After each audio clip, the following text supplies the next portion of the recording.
Listen to me, my beloved child. Do not let your ears wander, and do not let your heart rush past this moment. What you are about to hear is not ordinary sound. It is a calling, and it has reached you on purpose. This is not background noise meant to accompany your day. It is a word meant to interrupt it. Stay with me. Lean in. Watch until the very end, because every second carries weight, and every word has been placed here for you. I am speaking now because there are truths that do not linger forever, and moments that must be honored while they are near.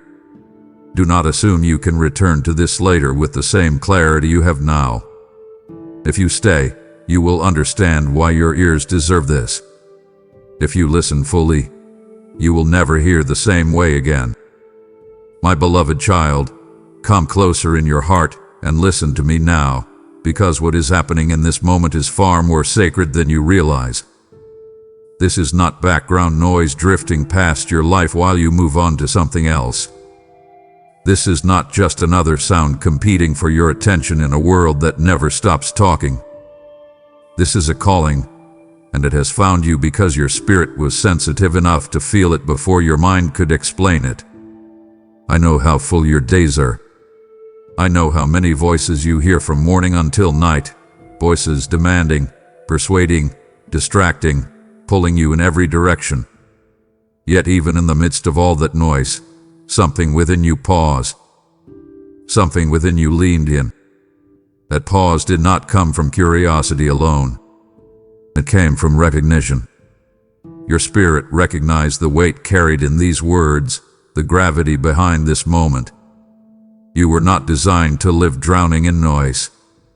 You were designed to hear with discernment, to sense when something carries truth, urgency, and life. And so I speak to you gently but firmly now, like a father placing his hands on your shoulders and looking into your eyes, saying, "This matters. Do not rush past this." There are moments when heaven does not shout, but leans close. Moments when the most important words do not arrive with spectacle, but with stillness. This is one of those moments. You may not feel thunder or see signs, but you feel a quiet seriousness settling in your chest, a sense that this is different. That is because it is. When I call, I do not always call with volume. I call with precision. I call at the exact point where your heart is able to receive without resistance. I know what you have endured. I know how much noise you have learned to tolerate just to survive. But surviving is not why I am speaking now. I am speaking because I want you to live awake, aware, and aligned. This is not about information. This is about attention. This is about the sacred act of listening when truth draws near. And right now, truth is near you, closer than you think, asking only one thing of you. Do not dismiss this as ordinary. My child, understand this with clarity and peace. When I say this is a calling, I do not mean pressure, fear, or force. I mean invitation. I am not chasing you with urgency to frighten you. I am calling you forward with love because I see what lies ahead if you keep listening, and what may be lost if you stop. Noise is low, chaotic, exhausting. A calling is different. A calling feels steady, weighty, anchored. It does not rush you, but it does require you. It asks something of your attention, your presence, your willingness to stay. You have learned to protect yourself by tuning things out, by scrolling past, by keeping your heart guarded. The survival instinct kept you standing, and I honor it. But now I am asking you to shift from survival to discernment. Not everything deserves your ears, but some things must be heard. This is one of them. When a calling passes by and is ignored, it does not always announce its departure. It simply grows quiet, leaving behind a subtle ache that one day feels like regret. I do not want that for you. That is why I am speaking with such care now. This moment is not meant to overwhelm you. It is meant to awaken you, to remind you that your life is not random, your sensitivity is not weakness, and your ability to feel the weight of words is a gift. You are not strange for sensing that this is more than noise. You are attentive. You are alive. You are listening the way your heart was always meant to listen. Say here with me, let the world wait for a moment. Let the noise fade into the background. Because when a calling is near, everything else can wait. And this calling, my child, has come to you on purpose. My beloved child, listen to me gently now, because I want you to understand something foundational about who you are and how you were formed. Your ears were not created by accident, nor were they designed merely to absorb sound, conversation, or endless information. They were shaped with intention. They were formed to recognize truth when it passes by, to distinguish what carries life from what only carries volume. I know you have grown used to hearing many things, opinions layered on opinions, advice piled on advice, voices telling you who to be, what to fear, what to chase, what to ignore. Over time, that constant exposure has trained you to listen without truly hearing. You have learned how to let words pass through you without letting them touch you, because letting everything touch you would have been too heavy. I understand that. But hear me now. Discernment is not numbness. Protection is not deafness. There is a difference between guarding your heart and closing your ears to truth. I did not design you to be unreachable. I designed you to be responsive. Your ears were meant to vibrate when truth speaks, to lean in when wisdom draws near, to sense when a word carries weight beyond its sound. That subtle pause you feel, that inward stillness that rises when something is real, that is not imagination. That is design. It settles differently than noise. It does not rush. It does not beg. It stands. And when it stands near you, something inside you knows. Even now, as you read these words, there is a steadiness forming in you, a seriousness that does not feel like fear but feels like recognition. That is because your ears are doing what they were created to do, recognize truth when it approaches.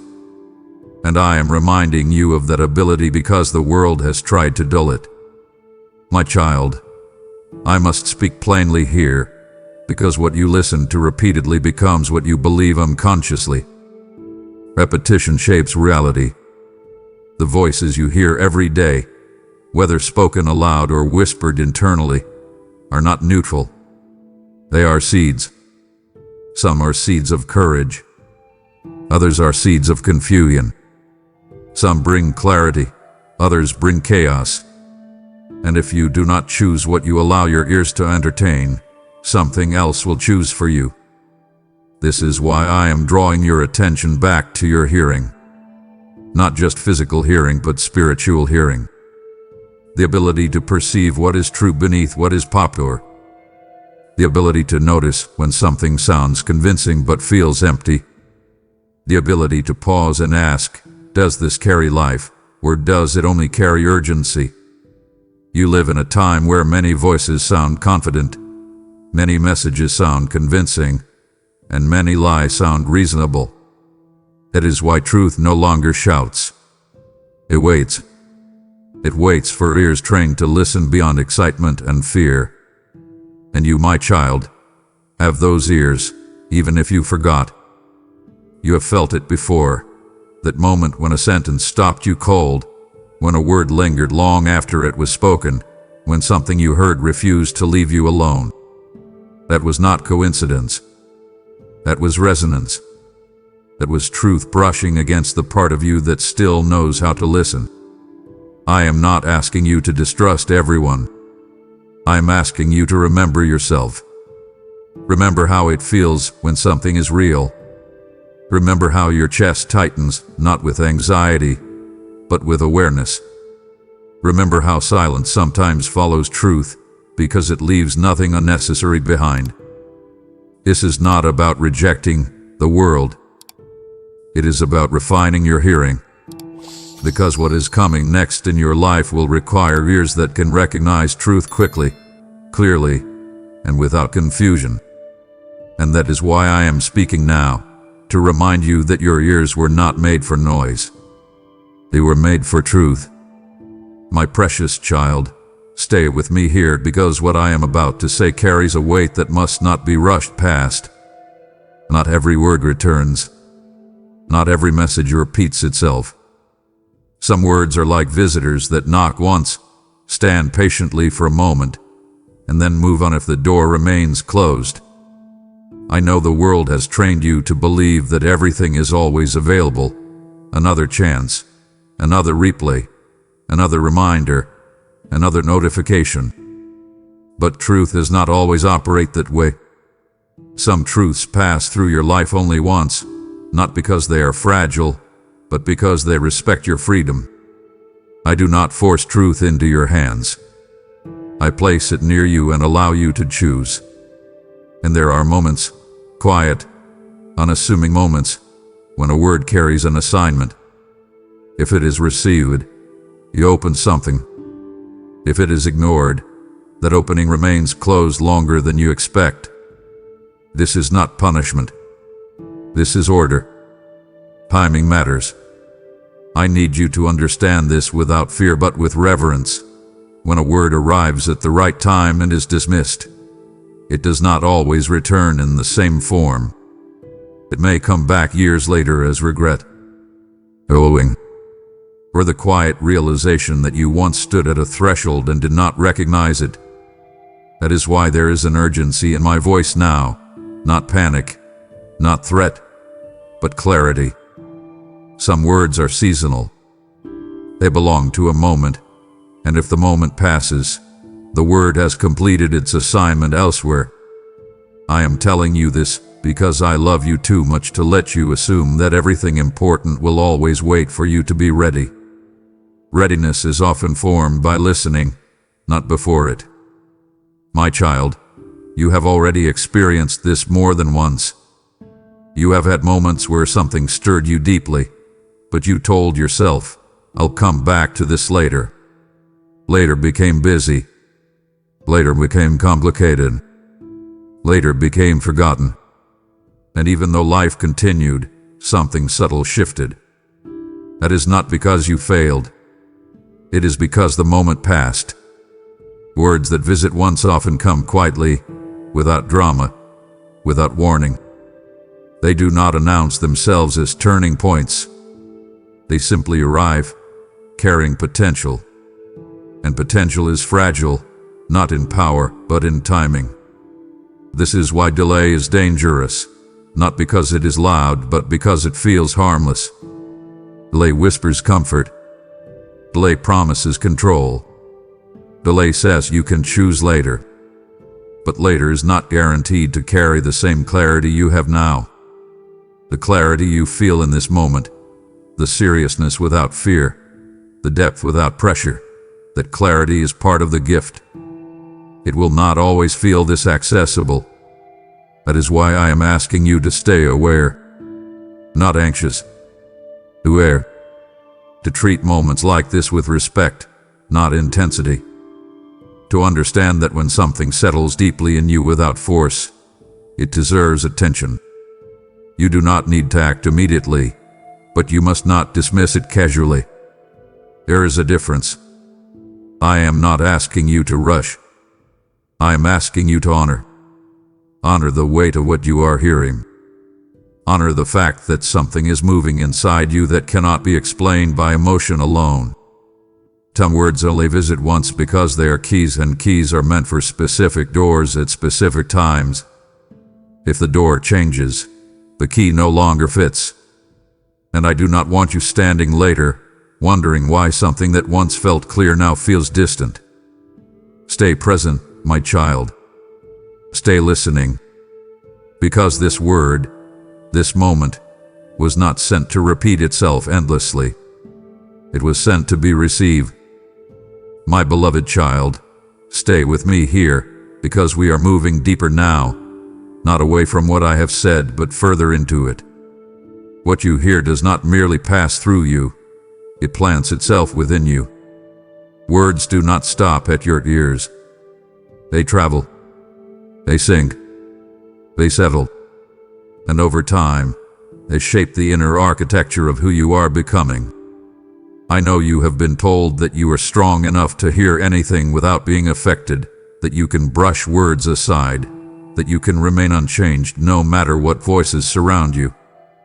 But that belief has quietly wounded many hearts. You are not made of stone. You are made of substance, sensitivity, spirit. And that is not a flaw, it is a design. Every repeated sound, every repeated message, every repeated tone presses gently but persistently against your inner life. Repetition is powerful. What is heard once may be dismissed, but what is heard often begins to feel familiar. And familiarity slowly disguises itself as truth.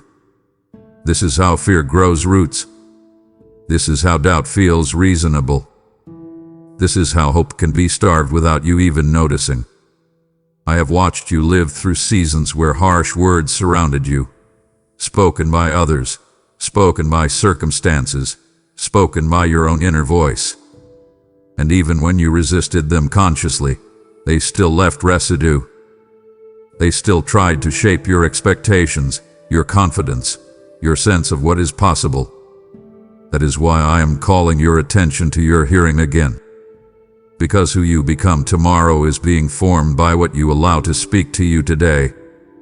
Your identity is not shaped in dramatic moments alone.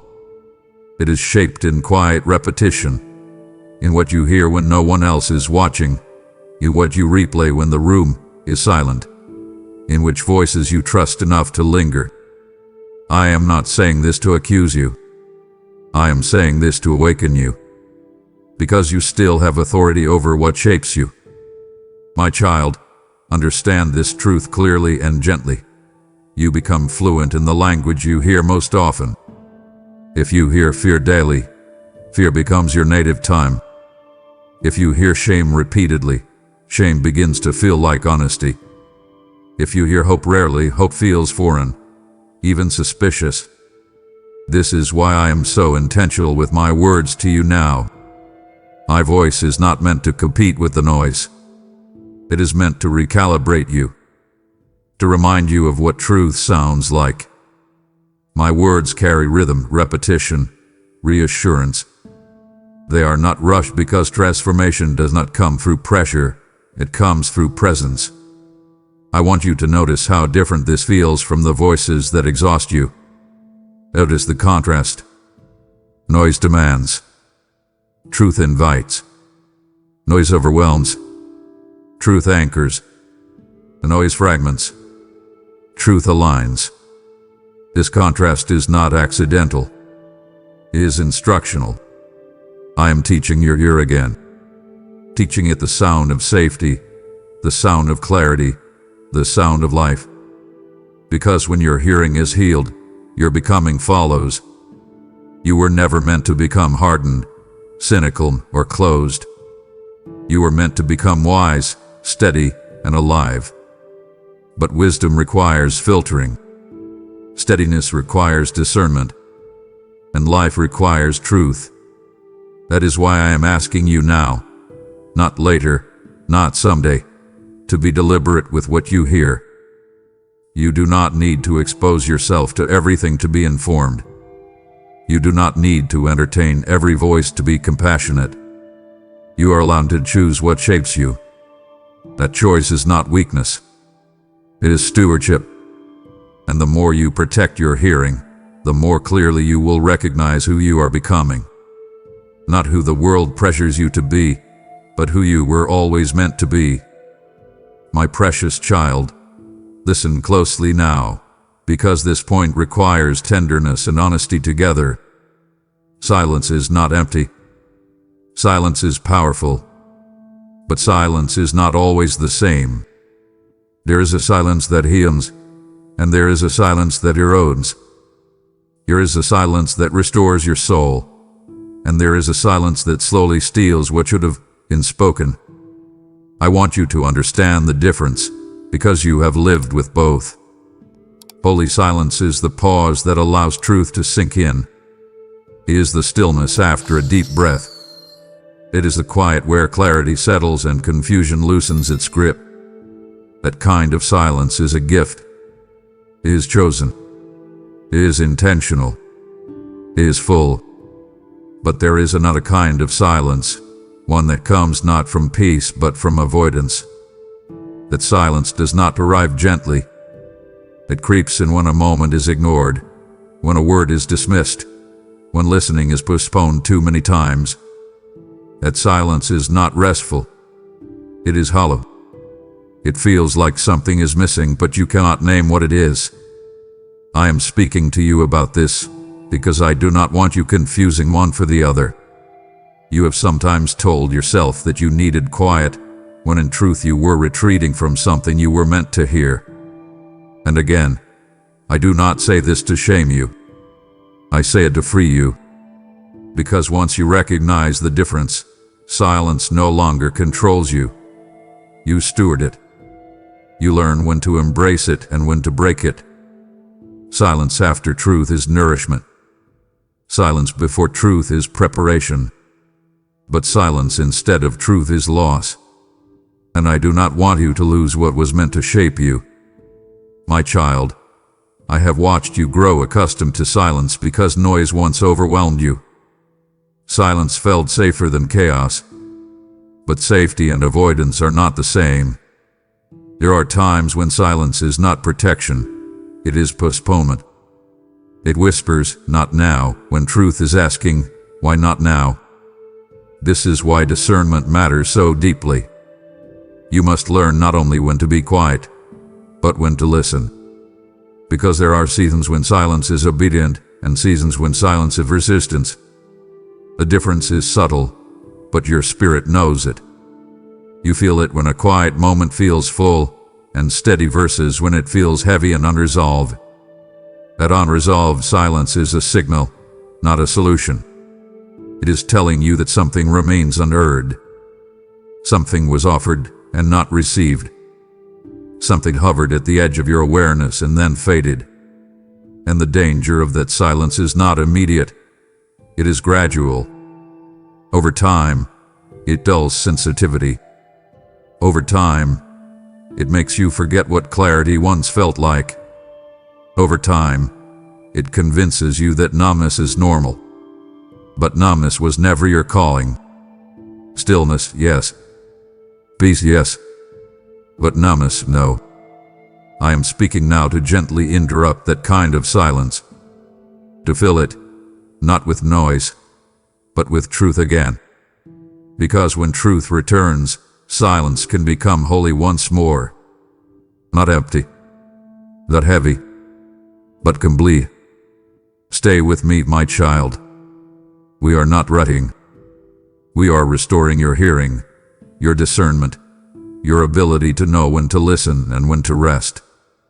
And this restoration begins by understanding that silence, like sound, must be chosen wisely. My beloved child, remain with me in this moment, because what I am doing now is deliberate, measured, and filled with mercy. I am speaking before it fades, not because truth is weak, but because moments are fragile. There are seasons when the air is receptive, when your heart is open just enough, when your defenses are quiet enough for clarity to pass through. This is one of those seasons. I know how easily moments slip away. I know how quickly life crowds in with urgency, distraction, obligation, and noise. 1 hour becomes a day. 1 day becomes a month. And suddenly the sharpness of what you once felt has softened into a distant memory. That is why I speak now. Not later. Not someday. Now. This is not pressure. This is precision. There is a difference. Better jobs. Precision aligns. I am aligning you with something that is present, alive, and available in this moment. Truth has a temperature, my child. It is warm when it arrives, receptive, alive. But when ignored repeatedly, it cools, not because it has lost power, but because your sensitivity to it has diminished. That is what fading is. Not truth disappearing, but awareness stilling. I do not want that for you. I do not want you to look back and say, I knew something was being offered, but I didn't realize it mattered that much. That sentence has been spoken by many hearts, and it always carries the same ache. So I speak now with gentle urgency, repeating what matters, circling back with intention, letting these words land again and again until they take root. Hear this clearly. I am not trying to rush you into action. I am inviting you into attentiveness. Attention is the doorway. Presence is the key. And this moment, this exact moment, is the threshold. My child, fading does not happen all at once. It happens quietly. It happens when you tell yourself you will return to this feeling later. It happens when you assume clarity will always feel this accessible. It happens when repetition from the world slowly replaces resonance from truth. This is why I repeat myself. This is why my voice may feel steady, circular, insistent without being harsh. Repetition anchors what matters. Repetition protects what is precious. I say it again and again because I know how easily the essential is crowded out by the urgent. The world shouts for your attention. Truth waits for your consent. And when you give that consent, when you choose to stay, to listen, to remain present, something stabilizes inside you. You are not the same person who first leaned in. You are becoming someone more grounded, more discerning, more awake. The transformation begins before anything visible changes. It begins here, in the act of listening while the moment is still warm. I am speaking before it fades because I see what can grow if you stay with this. I see the confusion that can lift. I see the fear that can loosen. I see the clarity that can become your companion instead of a rare visitor. Do not underestimate the power of staying present just a little longer. Many turning points are quiet. Many shifts are subtle. Many breakthroughs begin not with movement, but with listening. And that is what you are doing now. Stay here. Let the words settle. Let them repeat. Let them anchor. Because what is being spoken now is meant to remain with you long after the moment passes. My precious child, listen with your whole heart now, because this truth will change how you move through the world. Not everything that matters competes for your attention. Some of the most important things never raise their voice. They do not interrupt. They do not demand. They do not chase. They wait.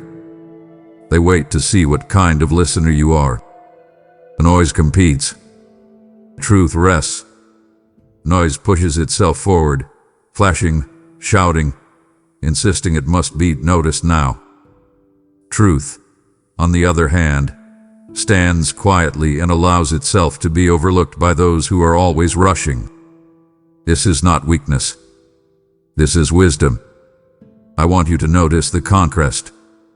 What is loud is often shallow. What is quiet is often deep. What screams urgency is often temporary. What waits patiently is often eternal. You have lived long enough to know this, even if you have not named it. The things that changed you most did not always arrive dramatically. They arrived subtly, sometimes softly, sometimes slowly. A sentence that stayed with you. A realization that unfolded over time.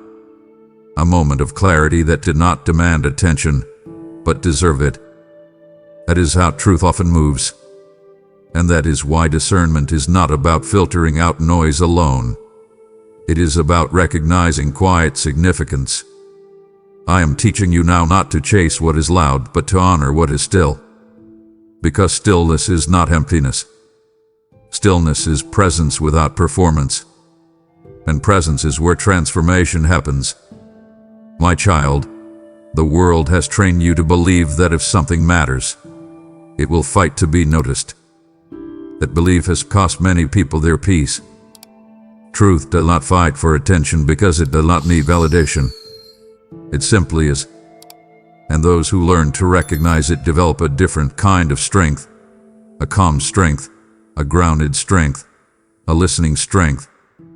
This is why I am not shouting at you now. This is why my voice is steady, repetitive, intentional. I am not competing with the world for your attention. I am inviting you out of competition altogether. There is a different pace here, a different rhythm. One where you do not have to keep up, prove yourself, or react quickly. One where you are allowed to slow down and notice what remains when the noise fades. Notice how your body responds when you stop chasing stimulation. Notice how your mind becomes clearer when it is not constantly pulled in 10 directions. Notice how your heart recognizes the difference between urgency and importance. This recognition is not learned overnight. It is cultivated. And you are cultivating it now by staying present, by choosing depth over distraction, by allowing something quiet to matter. Not everything that is important will knock loudly. Some things stand near you, patiently, waiting to be acknowledged. And when you finally notice them, they change you, not through force, but through faithfulness. Stay attentive, my child. Not anxious. Attentive. Because what matters most may already be near you, speaking softly, waiting for your ear to lean in. My beloved child, let us remain here together, because now we are touching something deeply personal, something that has been quietly true about you all along, even when you doubted it. Your heart recognizes my voice, not because you are perfect, not because you are always certain, but because you were formed to respond to truth before you were trained to analyze it. Long before your mind learned arguments, defenses, explanations, and doubts, your heart learned recognition. That is why, even now, something inside you settles when you hear words that carry life. It is why you feel a difference between pressure and guidance, between manipulation and invitation. Your heart knows. It has always known. I see the way you sometimes question yourself, wondering if you are imagining things, wondering if you are reading too much into it, wondering if the stirring you feel is real. My child, that questioning does not disqualify you. It proves you care about truth. But hear me clearly now. Discernment does not begin in certainty. It begins in resonance. When my voice draws near, it does not always arrive with answers. Often it arrives with recognition, a stillness, a seriousness, a quiet sense of, this matters. That is not confusion. That is alignment. You were created with an inner compass that responds to my presence, even when your thoughts are unsettled.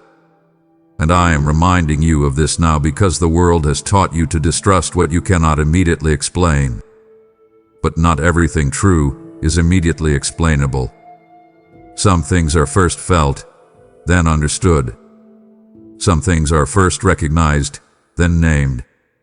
That is how relationship works. And what we are doing now is relational, not theoretical. I am not speaking at you. I am speaking with you. And your heart knows the difference. My child, let me say this with tenderness and repetition, so it sinks in deeply. You are not spiritually deaf. You are not incapable of hearing me. You have not missed your chance. Even in seasons when you felt distant, even in moments when you doubted whether I was speaking at all, your heart still responded when truth came near. You may have ignored it. You may have delayed. You may have talked yourself out of it. But recognition still happened. That is why certain moments stayed with you long after they passed. That is why certain words would not leave you alone. That is why some messages pierced while others slid off without impact. This is not random. This is relational. A child recognizes the voice of their father not because it is loud, but because it is familiar. Even when spoken softly. Even when spoken from another room. Even when spoken without explanation. Familiarity does not require perfection. It requires connection. And connection has always been present between us, even when you were not consciously aware of it. That is why I can speak now without shouting. That is why urgency can exist without fear. Because this is not a stranger's warning. It is a father's guidance. You are not being commanded to panic. You are being invited to trust what you already sense. The stirring you feel is not emotional manipulation. It is recognition awakening. It is your heart saying, I know this voice. And as you continue to listen, not rushing, not resisting, not overanalyzing, you will find that recognition grows clearer. Confidence grows quieter. Peace grows steadier. You will not need constant reassurance, because familiarity will do the work. Stay with me here. Let your heart lead where your mind wants to debate. Because your heart, my child, was designed to recognize me. My child, because your heart recognizes my voice. It also recognizes when I am inviting you to carry that voice further. What you are sensing right now is not emotion. It is assignment. I say to you now, those who hear my voice become vessels of it, and I am opening a way for you to sow so others may hear and live. When you give, you are placing oil in the lamp so the light does not go out for the ones still searching in the dark. This is not about money. It is about obedience responding to recognition. I multiply what is offered in trust, and I guard the hands that give in alignment. If your heart is stirring, that is me saying, partner with me now. You super thanks, join the membership, or give through PayPal. The PayPal link is in the video description. And act now, my child, while recognition is awake. My precious child, I must speak with clarity now, not to alarm you, but to protect you. Delay is subtle. Delay is polite. Delay sounds reasonable. And that is exactly why it is so effective. Fear often announces itself loudly, but delay whispers gently, not yet. Delay does not tell you to reject truth. It tells you to postpone it. It does not demand disobedience. It suggests comfort. It convinces you that there will always be another moment just like this, another opportunity with the same clarity, the same sensitivity, the same openness. But that is not how moments work. This is why delay has stolen more purpose than outright rebellion ever has. You do not lose your way all at once. You drift. One postponed response becomes a habit. One ignored stirring becomes a pattern. One later becomes a lifestyle. And all the while, nothing feels wrong enough to correct. That is the danger.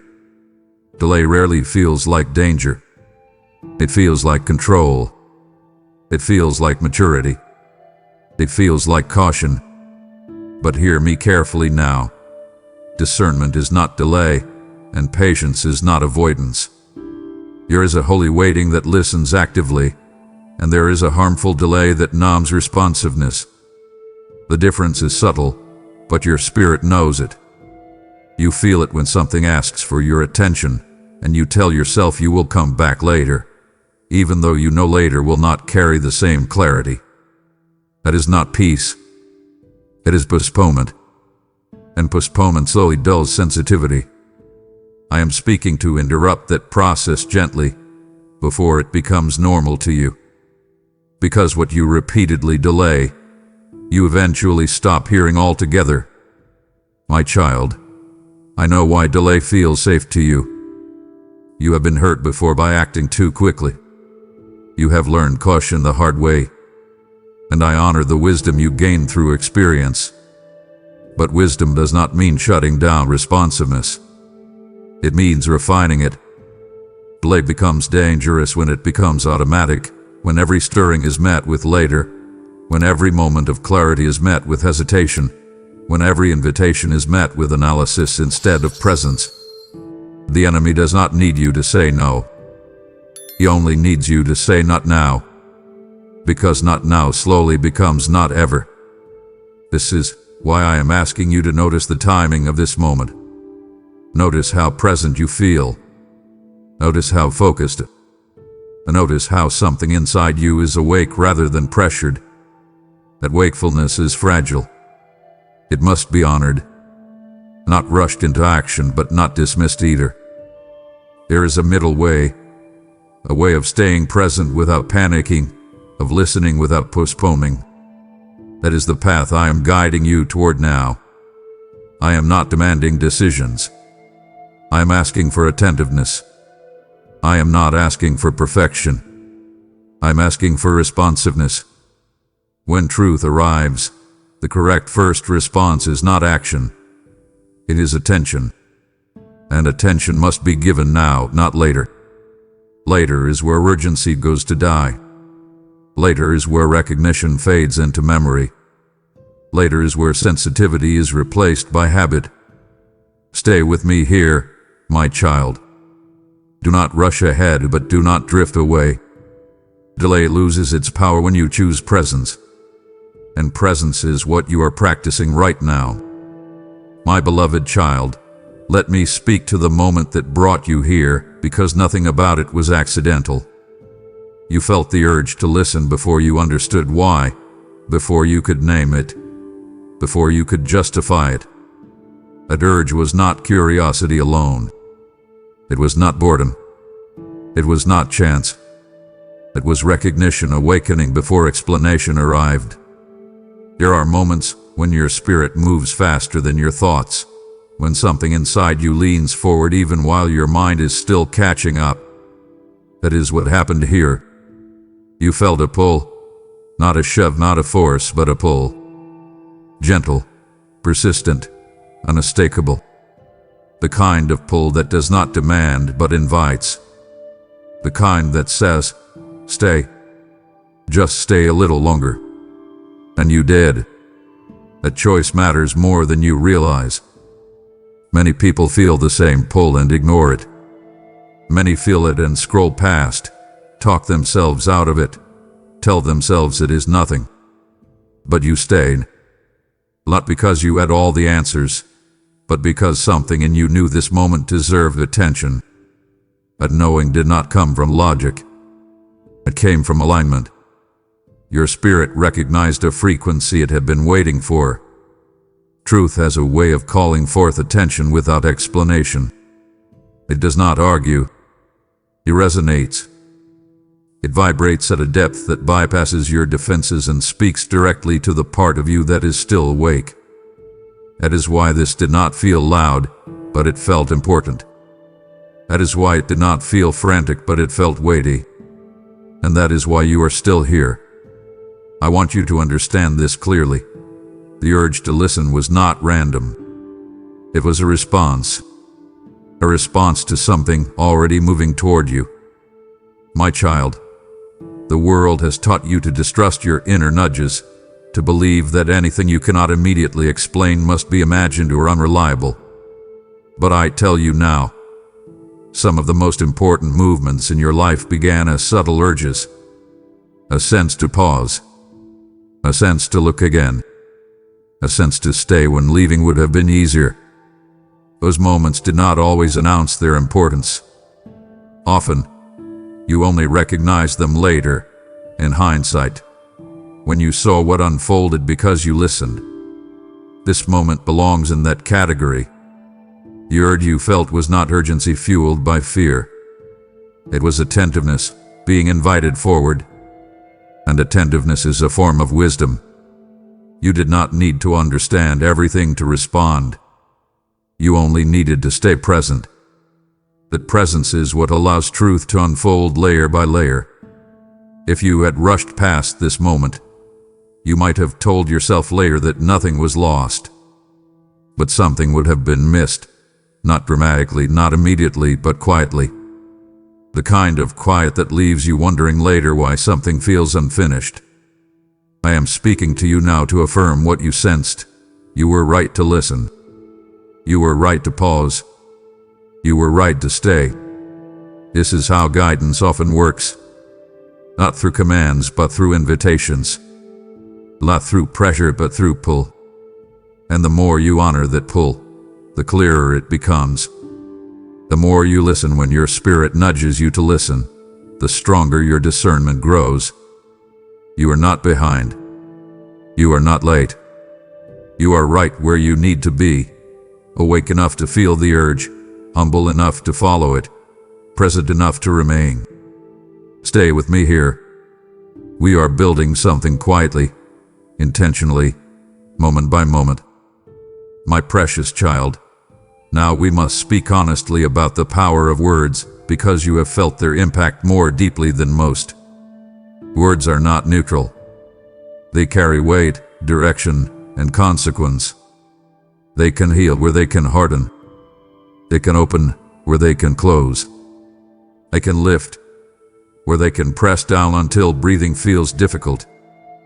You have lived long enough to know this is true. You have been shaped by words spoken over you, words spoken to you, and words spoken within you. Some words became anchors, steadying you when life shook.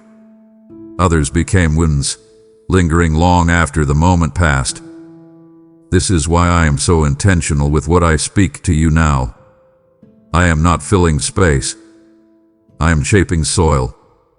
Because every word that enters your heart either softens it or stiffens it.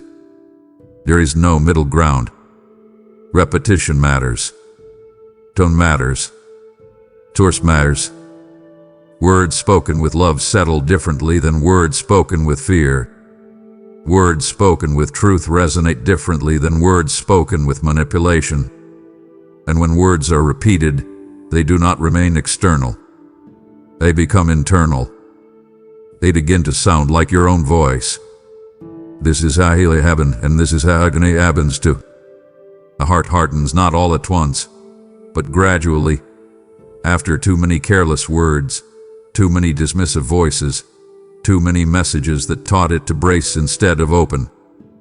I know you have hardened at times, not because you wanted to, but because you needed to survive. And I do not condemn that. I understand it. But survival is not the same as healing. And healing requires different words.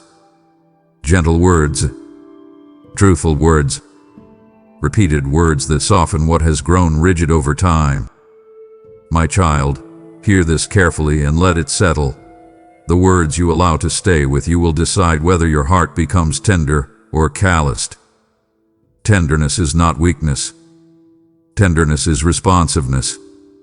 It is the ability to feel without being destroyed by feeling.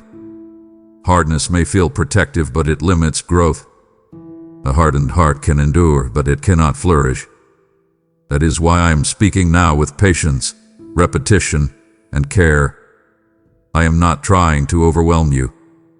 I am trying to soften what life has forced you to stiffen. Every sentence you read here is meant to be medicine, not a weapon. Balm, not burden. Truth spoken in love has a way of loosening what fear has tightened. But this healing requires choice. You must allow these words to stay, not rush through them, not analyze them to death, not treat them as noise. Let them rest in you. Let them repeat. Let them gently press against the walls you built to survive and remind you that those walls no longer have to be permanent. You are safe enough now to soften again. You are strong enough now to listen again. And the more you choose words that heal, the less power words that harden will have over you. This is not about avoiding all harshness. It is about choosing nourishment over corrosion. You are allowed to be selective. You are allowed to protect your heart by feeding it what restores rather than what erodes. Stay with me, my child. We are not just speaking, we are healing. And healing takes time, repetition, and trust. My beloved child, let me slow this moment down and place my words gently before you, because I need you to understand the heart behind my urgency. I do not speak to pressure you. I speak to protect you. There is a vast difference, and your soul needs to feel it clearly. Pressure rushes without care. Protection warns with love. Pressure demands compliance. Protection offers clarity. Pressure leaves you anxious. Protection leaves you anchored. I know you have encountered voices in your life that used urgency to control, to manipulate, to force outcomes that served their interests rather than your well-being. Those voices taught you to flinch when urgency appears, to associate seriousness with danger, to confuse guidance with threat. That is why I am speaking now with patience layered into urgency, gentleness woven into firmness, repetition wrapped in reassurance. My urgency is not born from panic. It is born from foresight. I see what lies ahead. I see the intersections you cannot yet see, the consequences you cannot yet measure, the doors that appear harmless now but lead to erosion later. When a father sees danger ahead, he does not whisper casually. He calls out, not to frighten the child, but to prevent harm. And yet, even as he calls, his voice carries love, not terror. That is the posture of my voice toward you now. I am not counting down to punish you. I am counting down to protect you from losing something precious through inattention. There are moments when silence would be negligence, and speaking becomes an act of care. This is one of those moments. I am protecting your sensitivity, your discernment, your future clarity. I am protecting you from becoming someone who no longer notices when truth passes near. And that protection sometimes requires urgency, not sharp, not cruel, but clear. My child, pressure tries to shrink your world. Protection expands it. Pressure tells you, do this now or else. Protection tells you, see this now so you can choose wisely. Pressure overwhelms your nervous system. Protection steadies your spirit. Notice how these words do not leave you frantic. They leave you alert. Notice how they do not rush your decision-making. They sharpen your awareness. That is protection at work. I am not asking you to leap blindly. I am asking you to look carefully. I am not asking you to obey without understanding. I am asking you to listen without dismissing. Here is a difference. The enemy often imitates urgency without care, noise without wisdom, repetition without love. But my voice carries consistency, clarity, and calm even when it speaks with seriousness. That is how you can tell the difference. If this were pressure, you would feel trapped. If this were manipulation, you would feel coerced.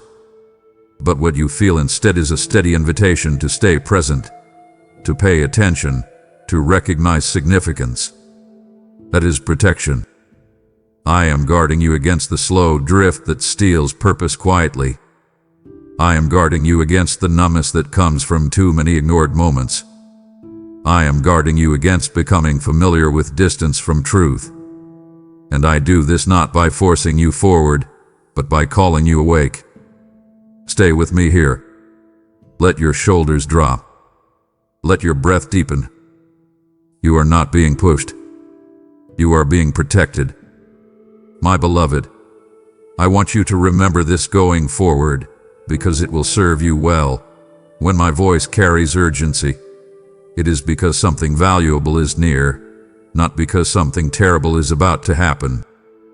Urgency does not always mean danger behind you. Sometimes it means opportunity before you. Sometimes it means a moment that will not linger indefinitely. Sometimes it means a choice that deserves presence rather than postponement. My protection does not remove your freedom. It honors it by informing it. I trust you enough to show you what matters. I trust you enough to speak before fading occurs. And I love you enough to repeat myself until the truth settles. This is not pressure. This is care that refuses to be silent. Let that truth rest in you. Let it dissolve old fears associated with urgency. Let it retrain your nervous system to recognize the difference between control and care. Because as we continue, there will be more moments where clarity arrives with weight, and I want you to receive them without fear. You are safe here. You are guided here. And every word I speak is shaped by protection, not pressure. My precious child, now we move into a truth that your spirit has been longing to remember. Not all sounds drain you.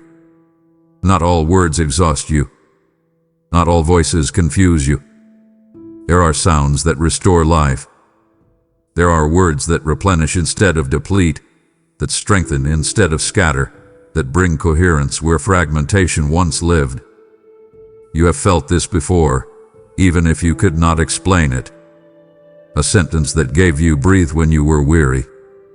A truth that felt like water on dry ground. A voice that did not rush you, judge you, or overwhelm you, but steadied you. Those sounds are not accidental. They are restorative by design.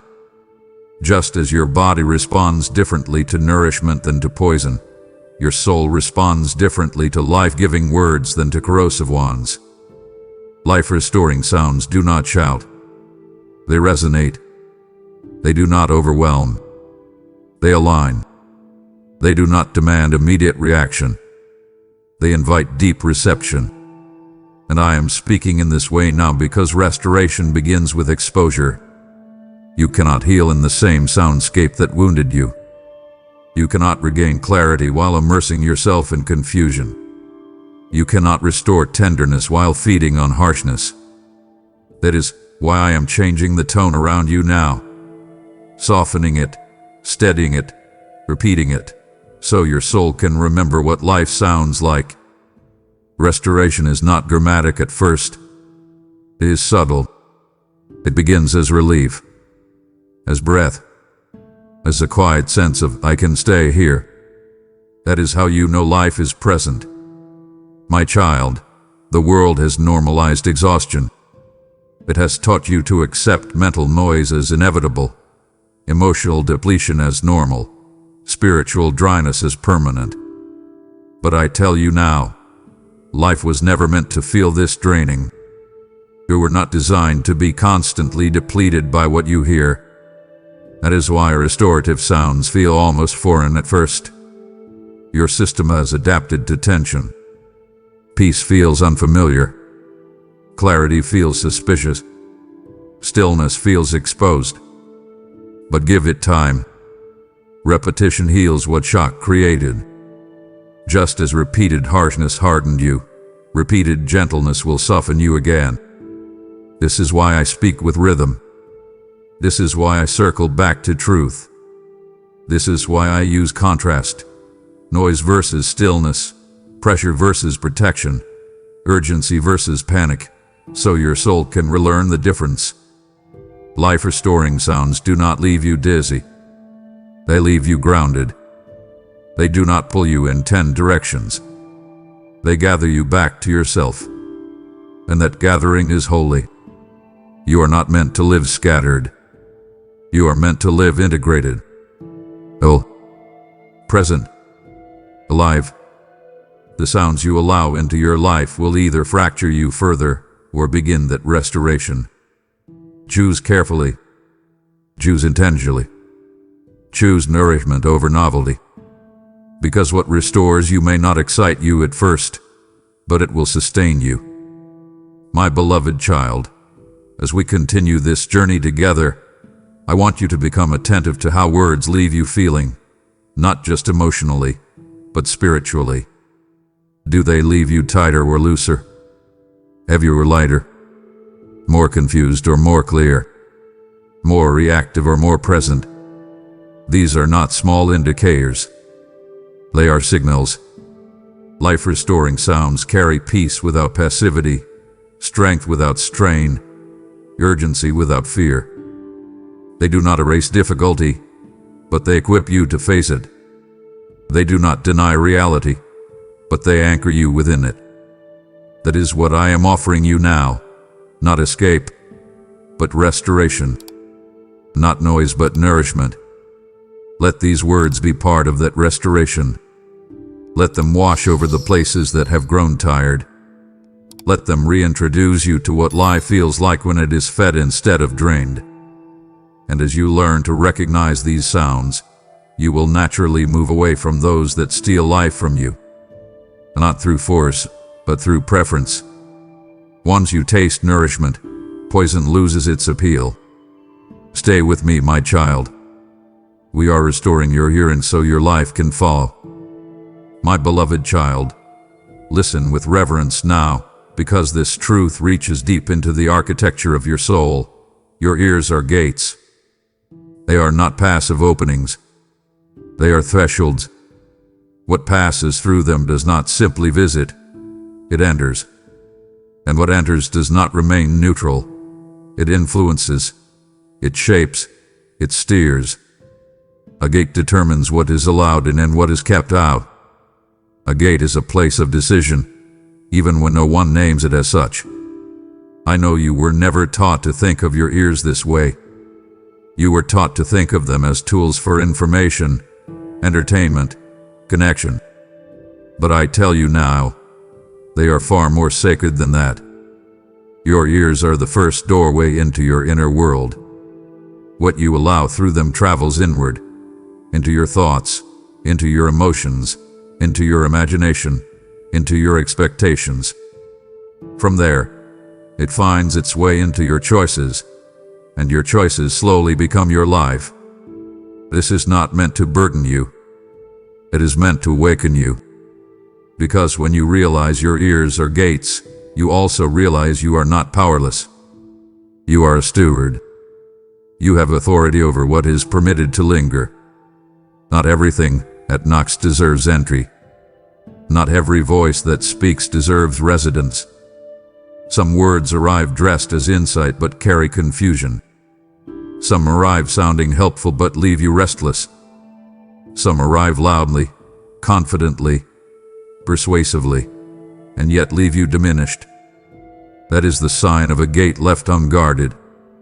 And I say this gently, because there were seasons when you did not have the strength to guard your gates. You were tired. You were overwhelmed. You were surviving. In those seasons, anything that distracted you felt like relief. I understand that. I do not condemn it. But now you are being restored, and restoration brings responsibility, not heavy responsibility, but sacred responsibility. You are strong enough now to notice what enters you. You are aware enough now to choose differently. My child, gates are not walls. They do not isolate you from the world. They regulate your interaction with it. A guarded gate does not mean silence. It means discernment. It means you listen, but you do not absorb everything. It means you hear, but you do not surrender your inner life to every passing sound. This is why repetition matters so much. What you allow through your gates once may pass through quickly. What you allow repeatedly begins to settle, to build, to claim space. This is how fear becomes familiar. This is how anxiety feels normal. This is how harsh inner dialogue begins to sound like your own voice. But this is also how peace can grow. This is how courage can take root. This is how truth can become a companion rather than a visitor. Your ears are gates, my child, and gates require intention. Attention. Intention. You do not need to fear what you hear. You need to be present with it. Ask yourself gently, does this nourish me or drain me? Does this clarify me or scatter me? Does this leave me more grounded or more reactive? These questions are not judgmental. They are protective. And protection, as you now know, is an act of love. I am teaching you to guard your gates not because the world is evil, but because your inner life is valuable. Precious things are protected not because they are weak, but because they matter. You matter.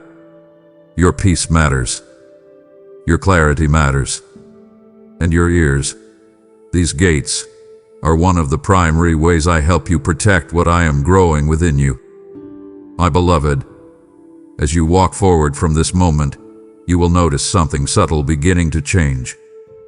You will feel less compelled to listen to everything, not because you are afraid, but because you are full.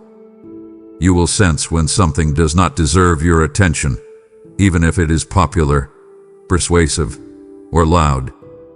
This is discernment maturing. This is wisdom growing. This is you becoming a careful steward of your inner world. Do not rush this process. Do not turn it into a rulebook. Let it remain relational. Let it remain gentle. Gates are opened and closed not by force, but by decision. And every small decision compounds. Every time you choose nourishment over noise, your gates grow stronger. Every time you choose presence over distraction, your inner world grows clearer. This is not about perfection. It is about direction. And the direction you are moving now is toward life, clarity, and peace. Stay attentive, my child. Your ears are gates, and you are learning how to guard them well. My precious child, now let us speak honestly about your journey, because it has been crowded with voices. You have heard many voices, some loud, some subtle, some external, some internal. Voices of authority, voices of opinion, voices of fear, voices of expectation, voices that praise you, voices that doubted you, voices that told you who you should be, what you should want, how fast you should move, how much you should already have accomplished by now. Over time, those voices layered themselves over your own, until it became difficult to tell which ones were truly yours. I know how exhausting that has been. I know how confusing it feels to want clarity, but feel pulled in 10 directions at once. I know how heavy it feels when every choice seems accompanied by commentary. And I want you to hear this clearly now. The problem was never that you heard many voices. The problem was that too many of them were given equal weight. Not every voice deserves authority in your life. Not every opinion deserves space in your inner world. Some voices are meant to pass through. Others are meant to be released. Only a few are meant to remain. And I am speaking now to help you sort, not by force, but by recognition. You do not need to silence every voice. You need to recognize which ones carry life and which ones quietly steal it. That recognition is already forming within you. You are beginning to notice which voices leave you grounded and which leave you restless, which leave you hopeful and which leave you diminished, which lead you toward presence and which lead you toward panic. This noticing is not small. It is the beginning of reclaiming your inner authority. My child, some of the voices you heard were never meant to guide you. They were only meant to pass through your life briefly. Others stayed longer than they should have, because you needed their approval at the time. That does not make you weak. It makes you human. We all borrow voices before we learn to trust our own discernment. But there comes a time when borrowed voices must be returned. Not with anger, not with resentment, but with maturity. You are reaching that time now. The season of sorting is upon you. This is not a season of rejection. It is a season of refinement. You are learning to say, "This voice no longer serves me," without bitterness. You are learning to say, "This voice does not get to speak into my future," without fear. You are learning to distinguish between voices that inform and voices that dominate. And most importantly, you are learning to recognize my voice, not because it is the loudest, but because it is the most consistent. I have been the voice that remained when others contradicted each other. A voice that did not shame you when you stumbled. A voice that did not abandon you when you were confused. Even when you were not consciously listening, my voice was present, steady, patient, waiting. That steadiness is how you know it is mine. It does not fluctuate with your performance. It does not rise and fall with your success. It does not compete. It remains. My beloved child, as you continue, you will not hear fewer voices immediately, but you will hear them differently. Their volume will change. Their authority will shift. Their impact will lessen. And my voice will become clearer, not because it is louder, but because the noise around it is losing influence. This is how inner peace begins, not with silence, but with hierarchy. When the right voice holds the right place, everything else adjusts. You do not need to fight the voices. You need to order them. And that ordering begins here, in this attentive listening, in this quiet recognition that something steady has been speaking to you all along. Stay with me, my child. We are not eliminating voices, we are restoring alignment. And alignment brings peace without effort. My beloved child, come closer in your heart now, because this truth requires tenderness and courage together. This message will not always be near. Not because love is fleeting, not because truth is fragile, but because moments are living things. They arrive, they breathe, they offer themselves fully, and then they move.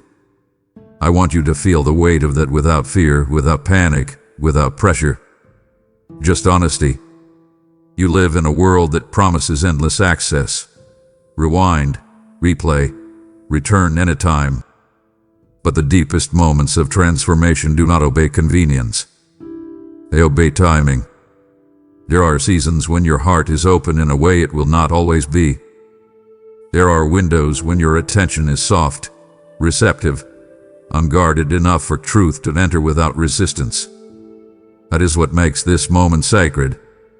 Not dramatic. Sacred. Sacred moments do not announce themselves loudly. They simply arrive and wait to see if they will be honored. I am speaking to you now because I see the openness in you that may not always be this available. Life will press in again. Responsibilities will crowd the quiet. Old patterns will try to reclaim familiar space. None of that makes you weak. It makes you human. But it does mean this nearness deserves reverence. Not urgency born of fear, but attentiveness born of wisdom.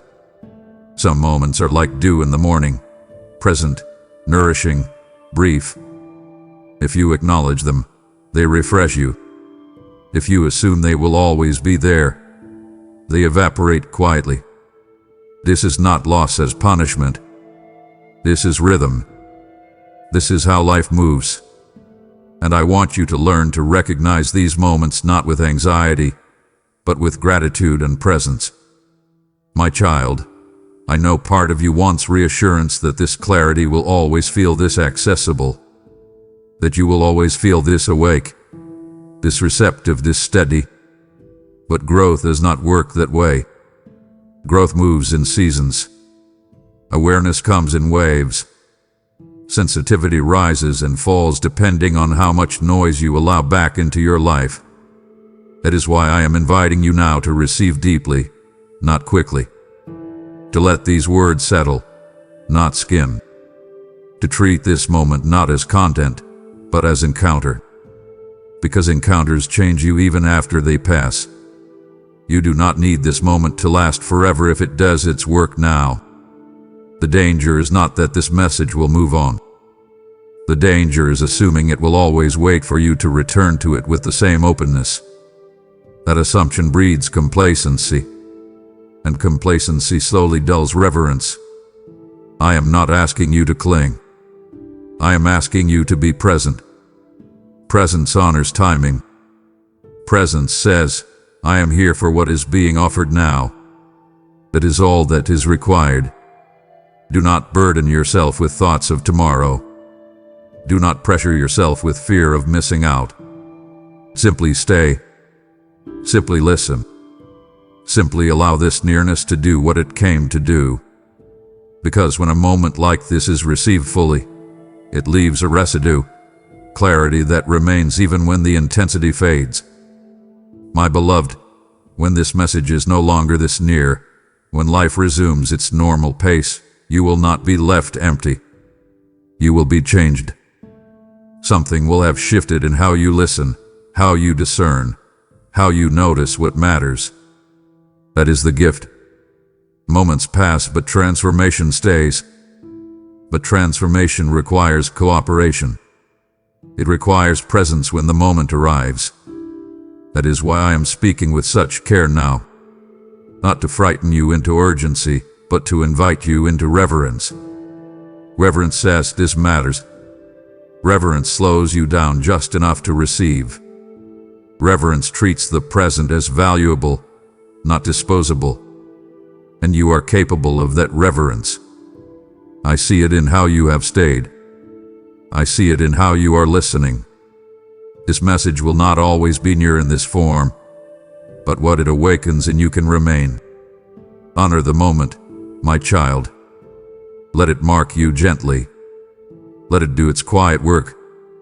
That is enough. My beloved, moments like this do not linger without purpose. They invite response. As this nearness begins to move, I ask you to honor it by helping carry this word beyond your own hearing.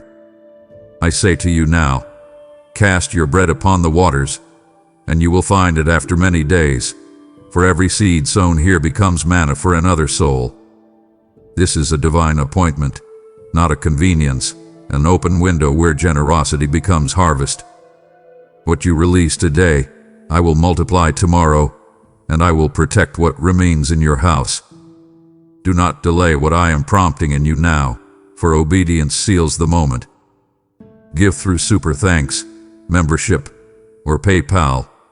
The PayPal link is in the video description. And respond now, before this window gently closes.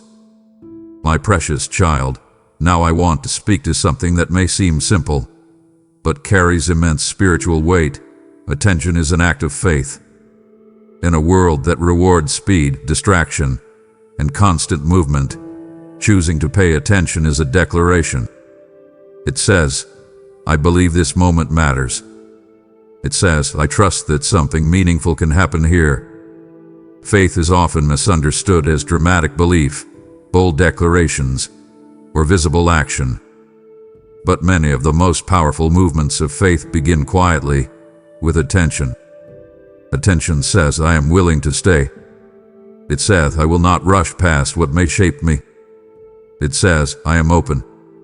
And openness is the soil where faith grows. I know you have been taught to equate faith with certainty. But certainty is not the beginning of faith. Attention is. You did not need to understand everything to stay here. You did not need guarantees.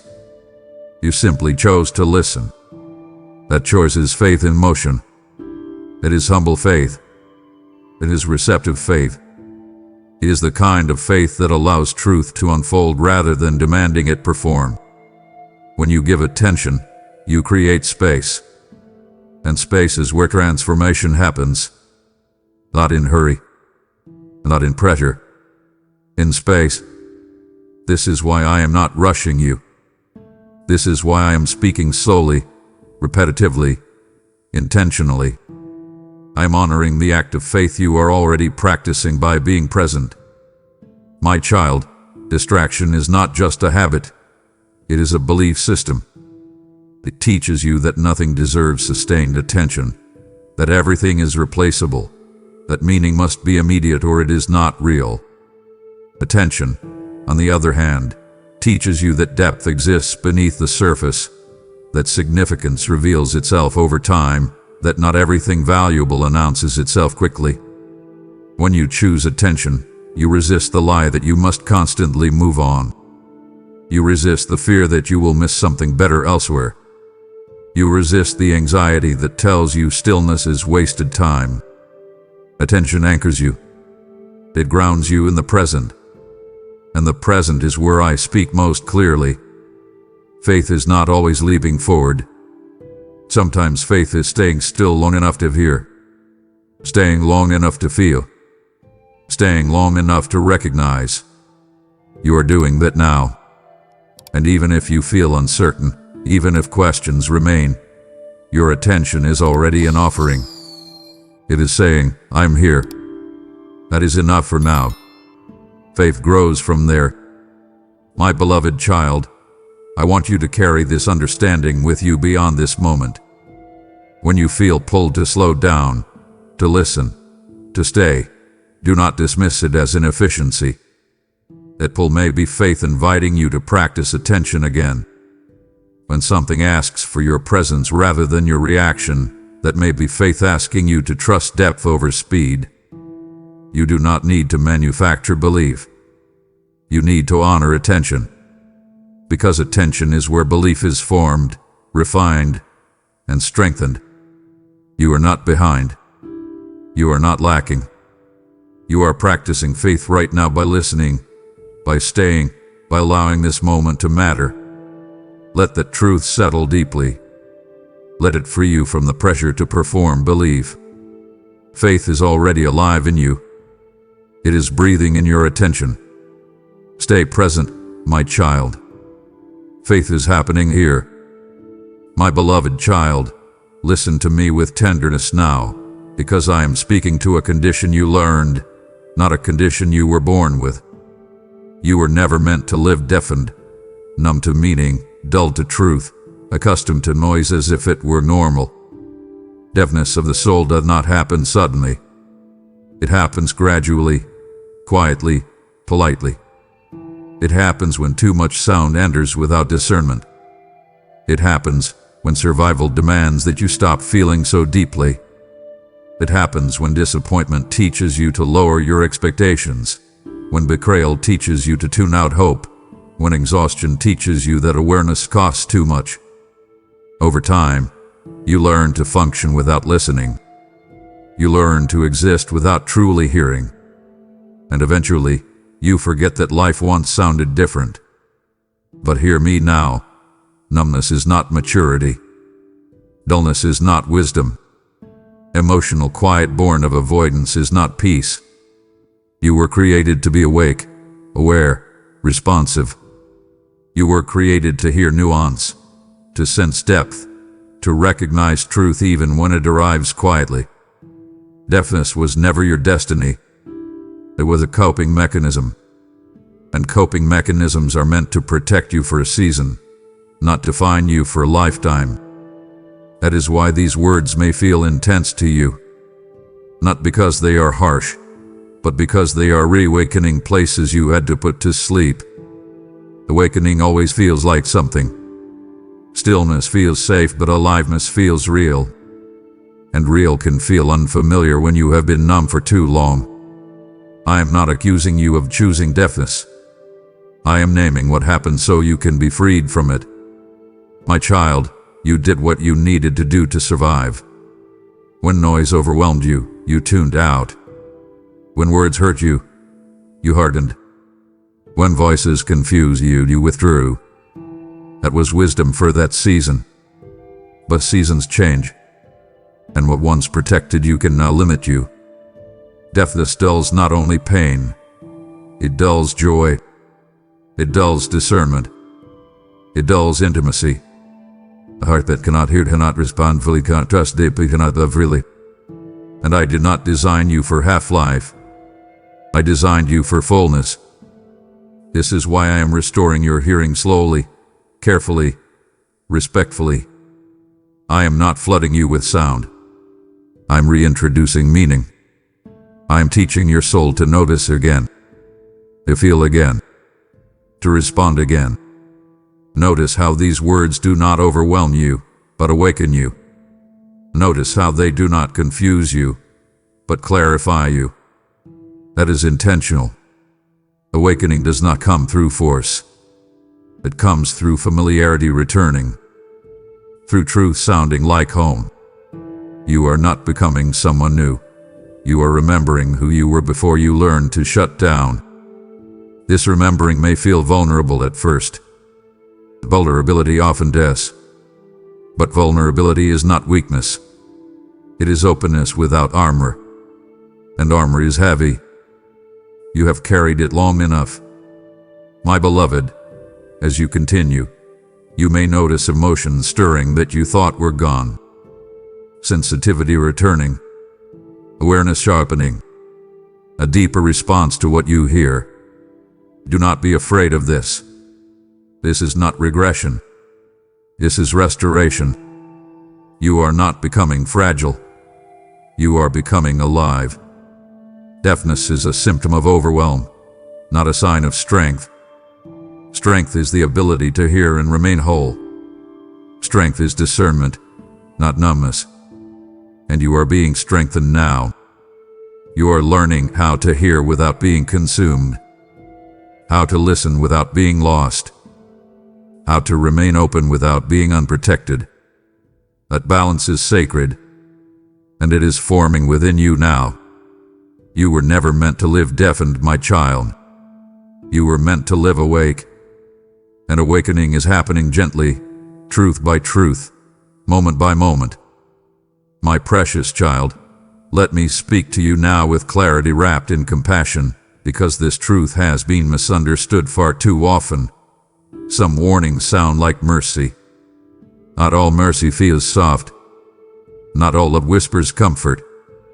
Sometimes love raises its voice, not in anger, but in care. Sometimes mercy interrupts. Sometimes mercy repeats itself. Sometimes mercy refuses to stay silent when silence would allow harm. You have been conditioned to believe that love never confronts and that kindness never warns. But that belief has left many people unprotected. The warning given in love is not condemnation. It is preservation. When I warn you, I am not predicting failure. I am preventing loss. When I caution you, I am not limiting you. I am guiding you away from erosion you cannot yet see. Warnings sound uncomfortable only when we expect love to always soothe instead of safeguard. But a father who sees danger ahead does not stay quiet to preserve comfort. He speaks to preserve life. That is what I am doing now. This urgency you feel is not threat. It is mercy taking responsibility. Mercy that sees beyond the moment. Mercy that values what is being built in you too much to let it be quietly dismantled by neglect or delay. My child, the enemy often twists warnings to feel like fear so you will reject them. He tells you that caution is control, that guidance is pressure, that repetition is manipulation. But listen carefully. Fear agitates, mercy steadies. Fear overwhelms, mercy clarifies. Fear isolates, mercy draws you closer. Notice the effect these words have on you. They do not scatter you. They gather you. They do not accuse you. They affirm you. They do not threaten your worth. They protect your future. That is how you discern mercy. Mercy does not leave you ashamed. Mercy leaves you aware. Mercy sharpens your vision, not your anxiety. You have encountered warnings before that were wrapped in ego, frustration, or control, and those left scars. That is why you learned to flinch when warnings appeared. But not every warning comes from harm. Some warnings come from care deep enough to risk misunderstanding. Some warnings are love's refusal to abandon you to slow destruction. And I would rather you misunderstand my urgency than suffer from my silence. That is mercy speaking plainly. My beloved child, receive this truth without fear. When I warn you, it is because I value what is forming in you. It is because something precious is near. It is because the direction you are facing matters. Mercy does not always say, "You're fine." Sometimes mercy says, "Pay attention." Sometimes mercy says, "Do not drift here." Sometimes mercy says, "Stay present now." And those words are not heavy when you trust the heart behind them. I am not warning you because you are weak. I am warning you because you are capable, and capability requires guidance. You are carrying something worth protecting. Your discernment. Your peace. Your awakening. Warnings that sound like mercy or invitations to choose wisely while choice is still available. And that availability is a gift. Let this warning not harden you but humble you. Not frighten you but focus you. Mercy is near you now, speaking clearly because it loves you too much to whisper when clarity is needed. Stay with me, my child. Mercy is guiding you, not condemning you. My beloved child, now we arrive at a truth that carries both tenderness and weight, because it places dignity back into your hands. What you do after hearing matters most. Hearing is sacred, yes, but response is where hearing becomes alive. Many have heard truth without being changed, not because truth failed, but because response was delayed, diluted, or deferred. I want you to feel no condemnation here, only clarity. You have listened. You have stayed. You have leaned in. That already matters.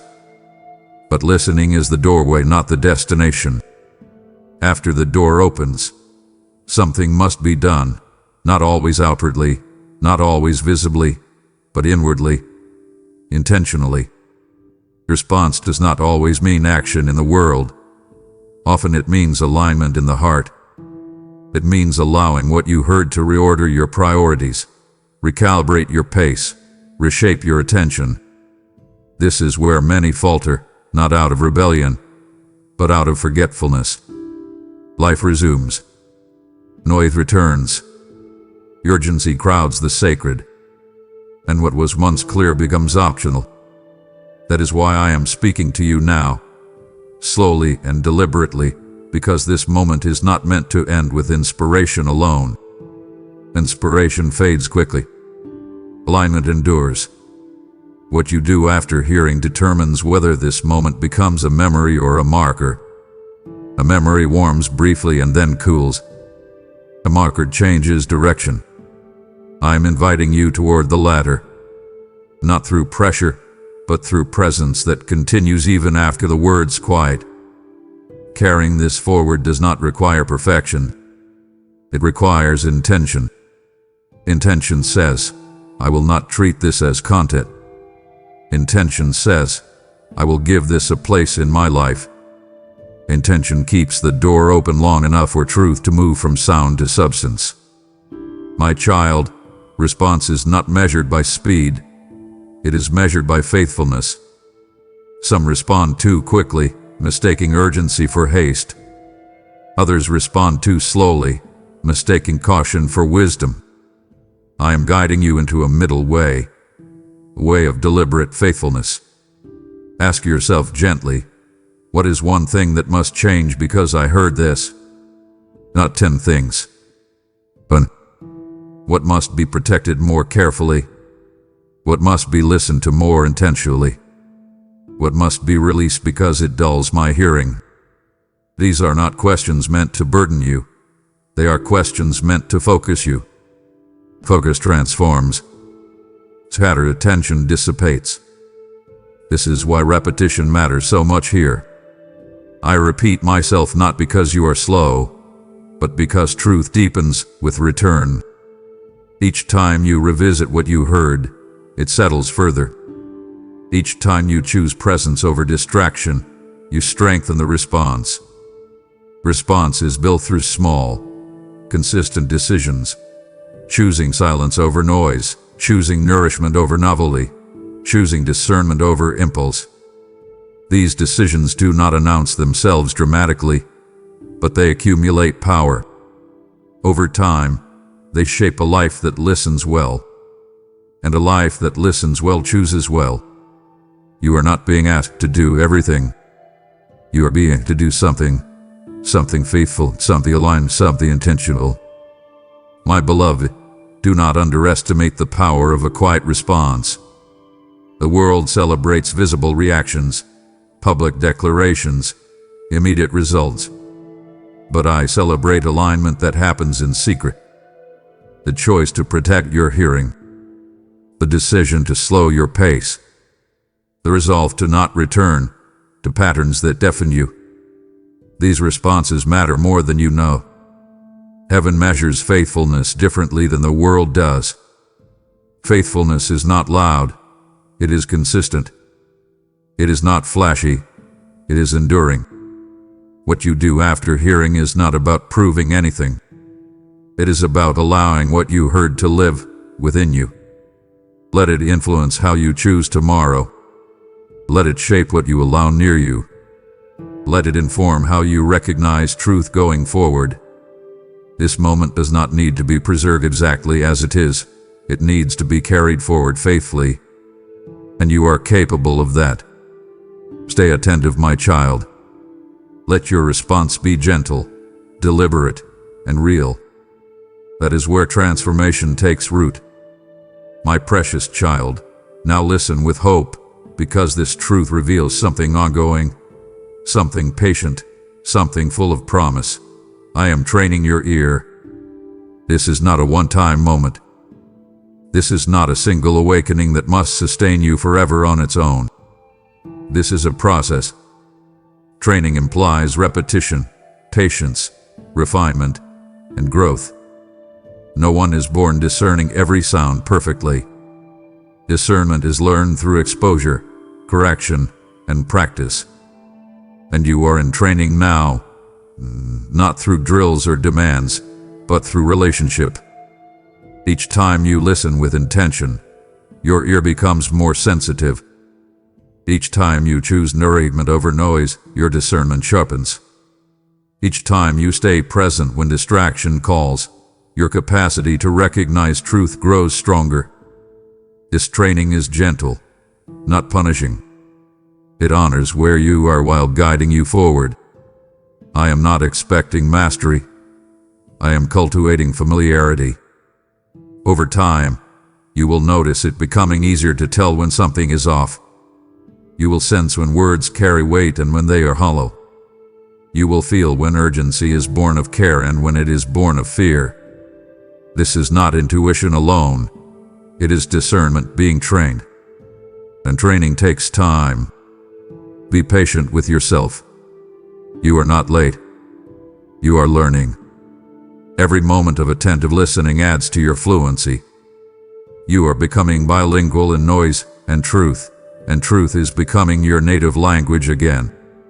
My child, training your ear also means retraining what you unlearned through survival. You learn to tune out because tuning in once hurt.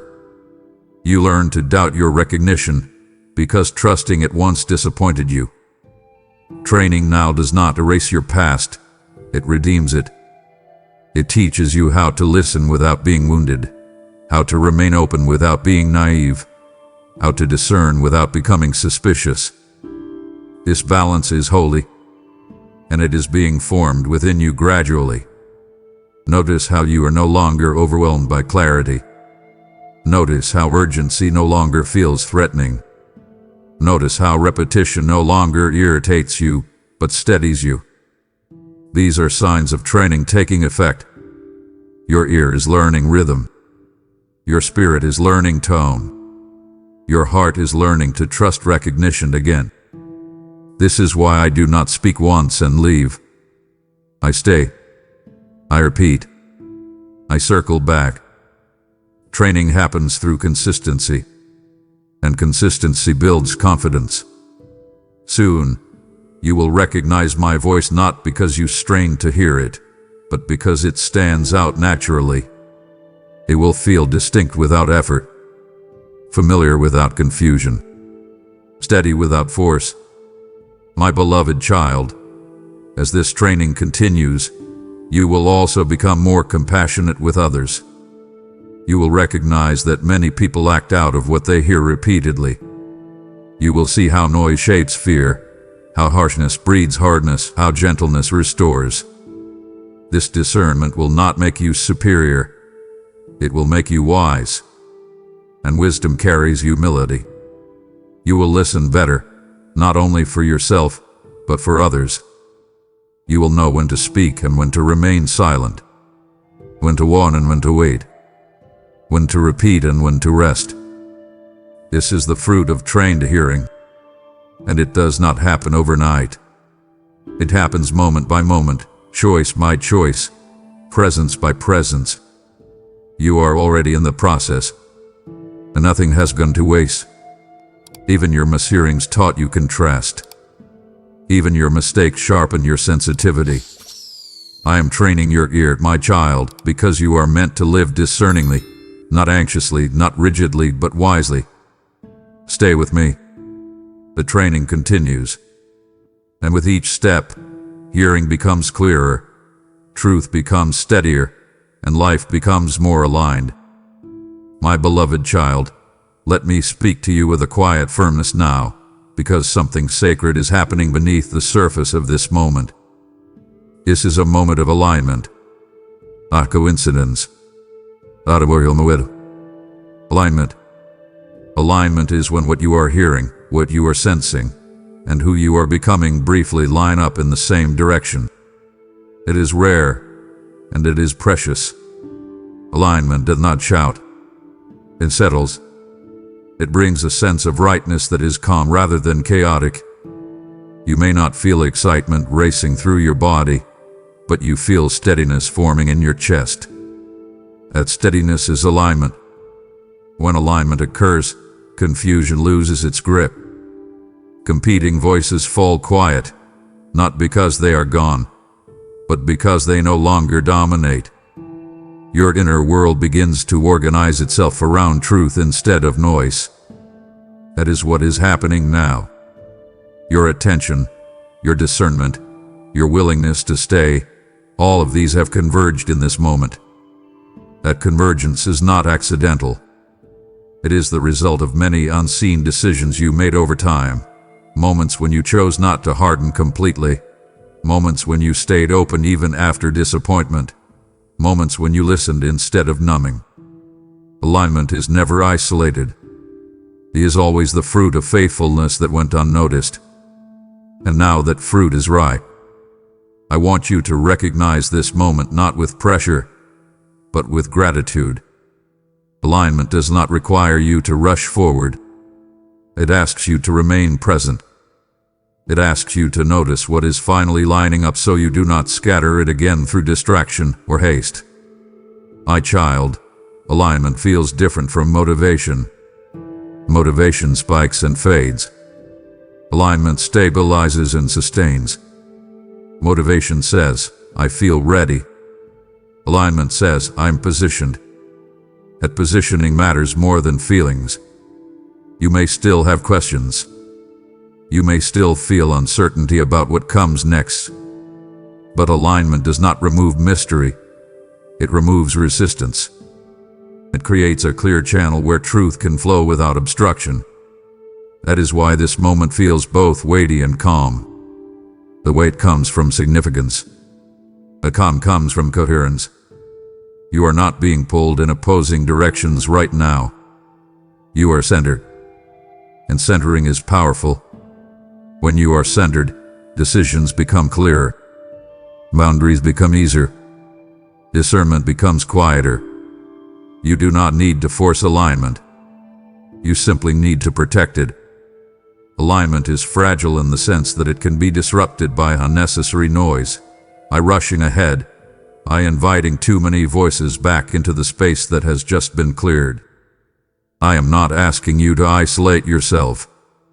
I am asking you to be selective, to treat this alignment with respect, to give it room to settle more deeply. Because when alignment deepens, it becomes orientation. And orientation guides you even when clarity feels distant again. My beloved, there will be moments after this when you wonder if this alignment was real. That questioning is normal. Alignment does not always announce itself with permanence.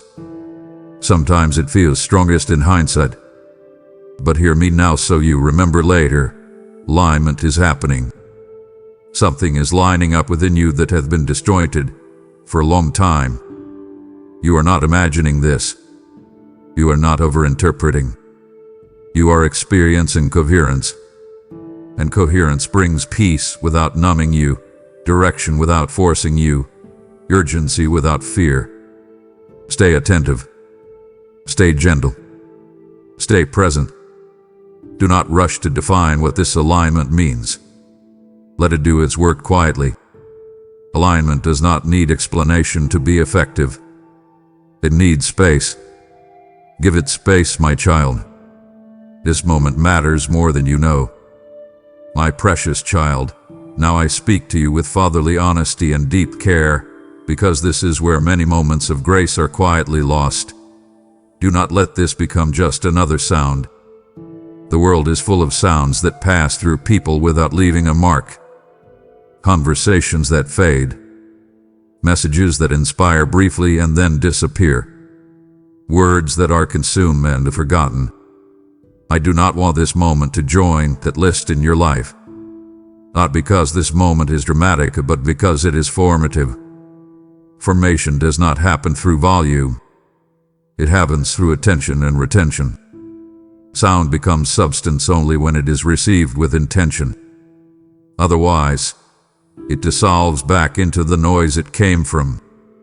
I am speaking now to help you resist the pull of familiarity. Familiarity dulls reverence. When something begins to feel familiar, the temptation is to treat it casually. But truth, treated casually, loses its power, not because truth weakens, but because attention withdraws. I am asking you not to rush ahead mentally, not to categorize this moment as understood, not to move on too quickly. Let it remain weighty. Let it remain distinct. Let it remain set apart from ordinary noise. This is not background audio for your life. This is a formative word meant to shape how you listen, how you choose, how you remain present going forward. My child, notice how easy it is to let meaning slip away. You do not need to reject it to lose it. You only need to stop paying attention. Distraction is rarely aggressive. It is subtle. It convinces you that you can hold on to meaning while moving on too quickly. But depth requires dwelling. What you dwell on shapes you. What you skim past leaves you unchanged. This is why I have spoken slowly. This is why I have repeated myself. This is why I have circled back to the same truths from different angles. Repetition is not redundancy. It is reinforcement. Reinforcement builds structure. Structure holds weight. And weight gives truth staying power. Do not let these words flatten into familiarity.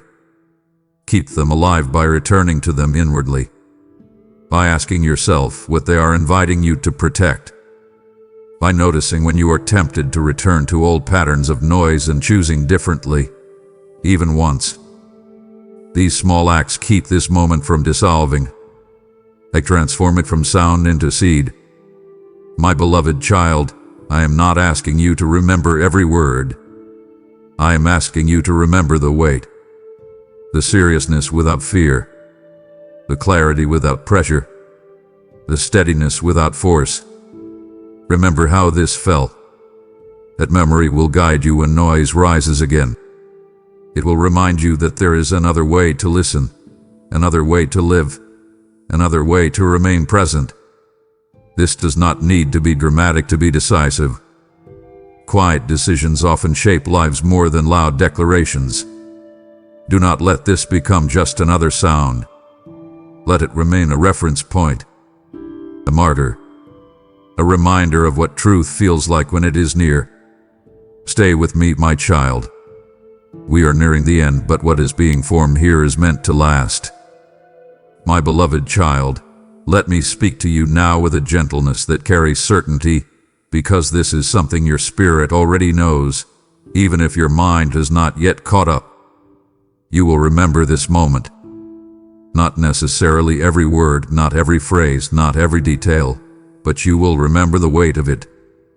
You will remember how something inside you slowed down while the world kept moving.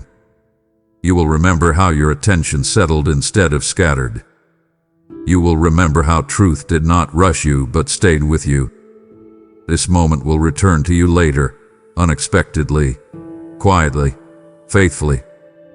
It will surface when you are tempted to drown your discernment in noise again. It will rise when you feel the familiar pull to rush past what matters. It will whisper to you when you are standing at a crossroads and something in you says, "I have been here before." That whisper will not accuse you. It will remind you of what clarity feels like. Remind you of what alignment sounds like. Remind you of what it is like to be present without being pressured. That is how sacred moments mark us. They do not demand remembrance. They imprint it. Long after the sound fades, the resonance remains.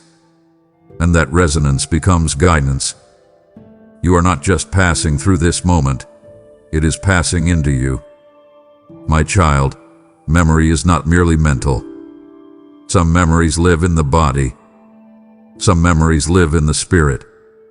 You will remember this moment in the way your chest tightens slightly when something false tries to masquerade as truth. You will remember it in the way you hesitate before inviting noise back into a space that has just been made quiet. You will remember it in the discomfort you feel when you try to return to patterns that once felt normal but now feel misaligned. That discomfort is not punishment. It is progress. It is the evidence that something within you has shifted. When truth is once recognized clearly, it cannot be unseen. When clarity is once felt deeply, confusion loses its innocence. You may still feel confused at times, but you will no longer feel comfortable in confusion. And that is a gift. That is growth. That is remembrance at work. This moment will become a reference point, not loud, not dramatic, but steady. A quiet standard within you that says, "I know what real listening feels like. I know what truth sounds like when it is near." That knowledge will protect you more than rules ever could. My beloved, do not fear forgetting details. Transformation does not depend on perfect recall. It depends on internal change. And internal change is happening now. You will remember this moment not as something that overwhelmed you, but as something that grounded you. Not as something that demanded action, but as something that refined attention. And when you remember it later, you will realize that it quietly redirected you, even when you did not notice it happening. That is how divine guidance often works, not by dramatic interruption, but by subtle reorientation. This moment is becoming part of you. Trust that. Honor that. And when you remember it later, let it call you back, not to nostalgia, but to presence. You will remember this moment, my child, because it matters. My precious child, now I speak these final words not with heaviness, but with love that is awake and attentive. Listen while you can. Not because listening will become impossible, but because listening will not always feel this clear, this quiet, this available. Life will speak again. Noise will rise again. Responsibilities will press in again. None of that is wrong. None of that is failure. But it does mean that moments of pure attentiveness, moments when your heart is open without defense, when your mind is present without racing, when your spirit is receptive without resistance, are not infinite. They must be honored when they arrive. Listen while you can does not mean listen in fear. It means listen with gratitude. It means recognize the gift of now. The now where truth can settle without being crowded. The now where alignment can deepen without being disrupted. The now where discernment can be strengthened without being dull. You are not being rushed toward an ending. You are being invited into faithfulness. Faithfulness to the moment you are in. Faithfulness to what is being offered now. Faithfulness to the clarity that is present before life asks you to multitask again. My child, listening is not passive. It is an active choice. It is saying yes to presence when distraction is easier. It is choosing depth when surface-level engagement is tempting. It is choosing nourishment over novelty. And these choices are easiest now, when the space is quiet enough to notice them. That is why I say listen while you can. Not because tomorrow is dangerous, but because today is generous. Generous with clarity. Generous with alignment. Generous with awareness. Do not waste that generosity by assuming it will always feel the same. Receive it. Let it strengthen you.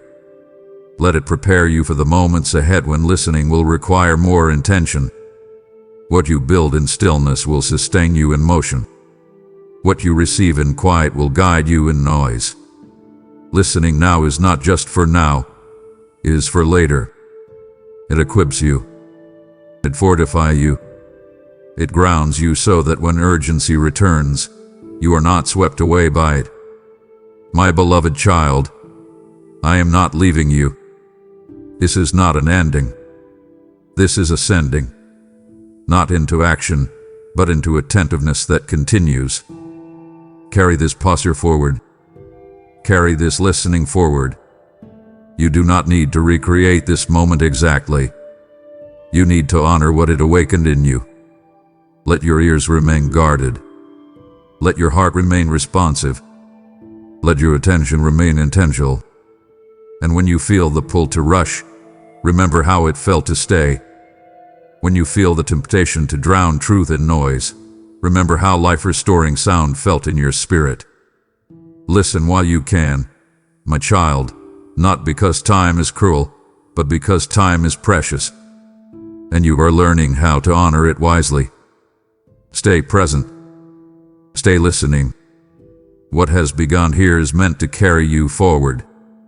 My precious child, you have listened, and now listening becomes action.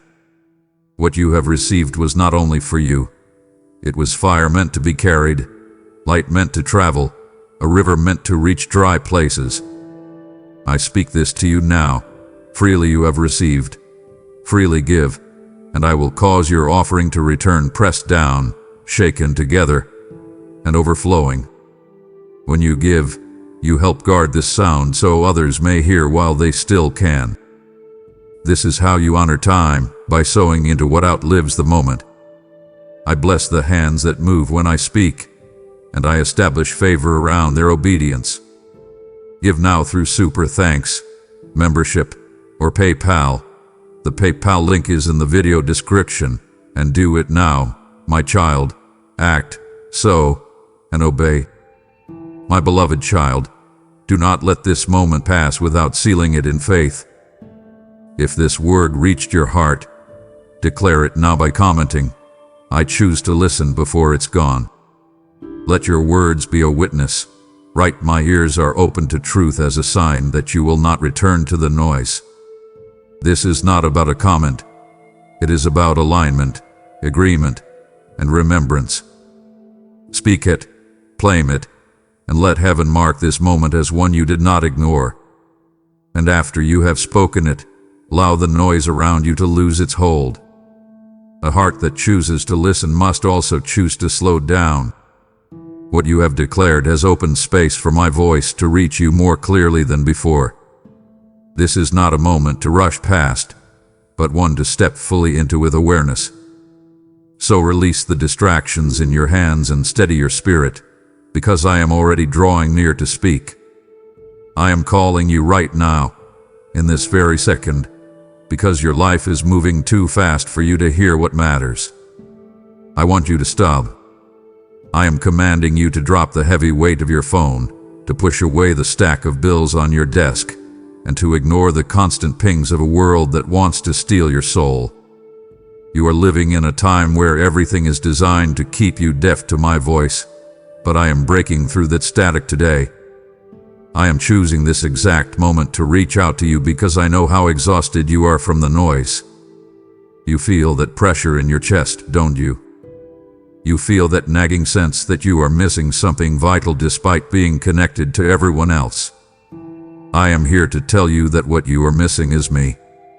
Your ears were not made just to process the shouting of the news or the gossip of your coworkers. I designed your ears to be portals, sacred doorways, that lead directly to your heart. When you let the world's chaos flood those doorways, you become cluttered, anxious, and lost. I want you to recognize the sanctity of right now.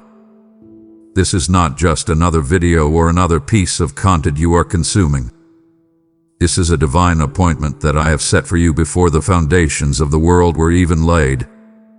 I am inviting you to incline your ear to me, which means more than just hearing sounds. It means leaning in with your whole being. You need to understand that the world you see around you is fading. The things people shout about today will be forgotten tomorrow, but my words are eternal. I am warning you, my child, that there is a profound consequence to spiritual deafness. In these final hours, the noise is going to get louder and the distractions more seductive. If you do not learn to distinguish my voice from the roar of the crowd, you will find yourself drifting into a wilderness where you cannot find your way back. I am promising you right now that if you listen, truly listen, I will give you a peace that makes no sense to those around you. I see you struggling to keep your head above water. I hear your silent prayers at 3:00 a.m. when you ask me if I am even there. I am telling you, I have been speaking the whole time, but the world has built a wall of sound between us. I am commanding you to tear that wall down. You must differentiate between the holy sound of my spirit and the hollow noise of this age. The world speaks in fear. I speak in power. The world speaks in condemnation. I speak in grace. The world tells you that you are not enough, that you are falling behind, and that you should be afraid of tomorrow. I am telling you that you are my precious child, and I have already seen your tomorrow. I am already there, preparing the way for you. You do not need to listen to the vultures of negativity that circle your mind. You need to listen to the shepherd who knows your name. I am declaring over you today that your ears are being opened. I am inviting you into a blessing that is reserved only for those who are willing to be still. You think you need more information to solve your problems, but what you actually need is revelation. You need to hear me tell you that I love you. You need to hear me say that I have forgiven that mistake you keep replaying in your head. You need to hear my voice directing your steps so you don't waste any more years wandering in circles.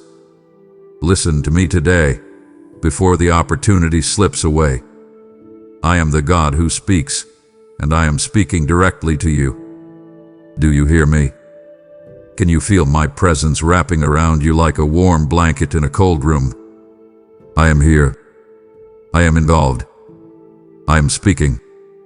Now, give me your ears, and let me change your life forever. I am watching you navigate a world that is designed to keep you from me. I see the way your focus is pulled in 1,000 different directions from the moment you wake up until the moment you close your eyes in exhaustion. You must understand that there is an active thievery happening in your life right now. The enemy of your soul is not always using a loud roar. More often, he uses the persistent, addictive hum of distraction to dull your spiritual senses. I am commanding you to recognize this digital chaos for what it is. A cage for your mind. You spend hours scrolling through the lives of strangers, feeding on the vultures of comparison and the noise of political outrage, while my voice remains unheard in the corner of your heart. I am telling you, these earthly promises of connection and fulfillment are fleeting. They are like a mist that vanishes in the morning sun. I want you to reclaim the focus that was stolen from you. I see the way you check your notifications before you check in with me, and I see how it leaves you feeling empty, restless, and agitated. Stop letting the world scream when I am trying to whisper. I am inviting you to identify the specific things that consume your peace. Is it the pressure to look perfect on a screen? Is it the constant fear of missing out on things that don't even matter for eternity? I am your Father, and I am telling you that the world fears the silence where I speak. They fill every gap with noise because they are terrified of what they might find in the stillness, but you do not have to be afraid. I am in that stillness.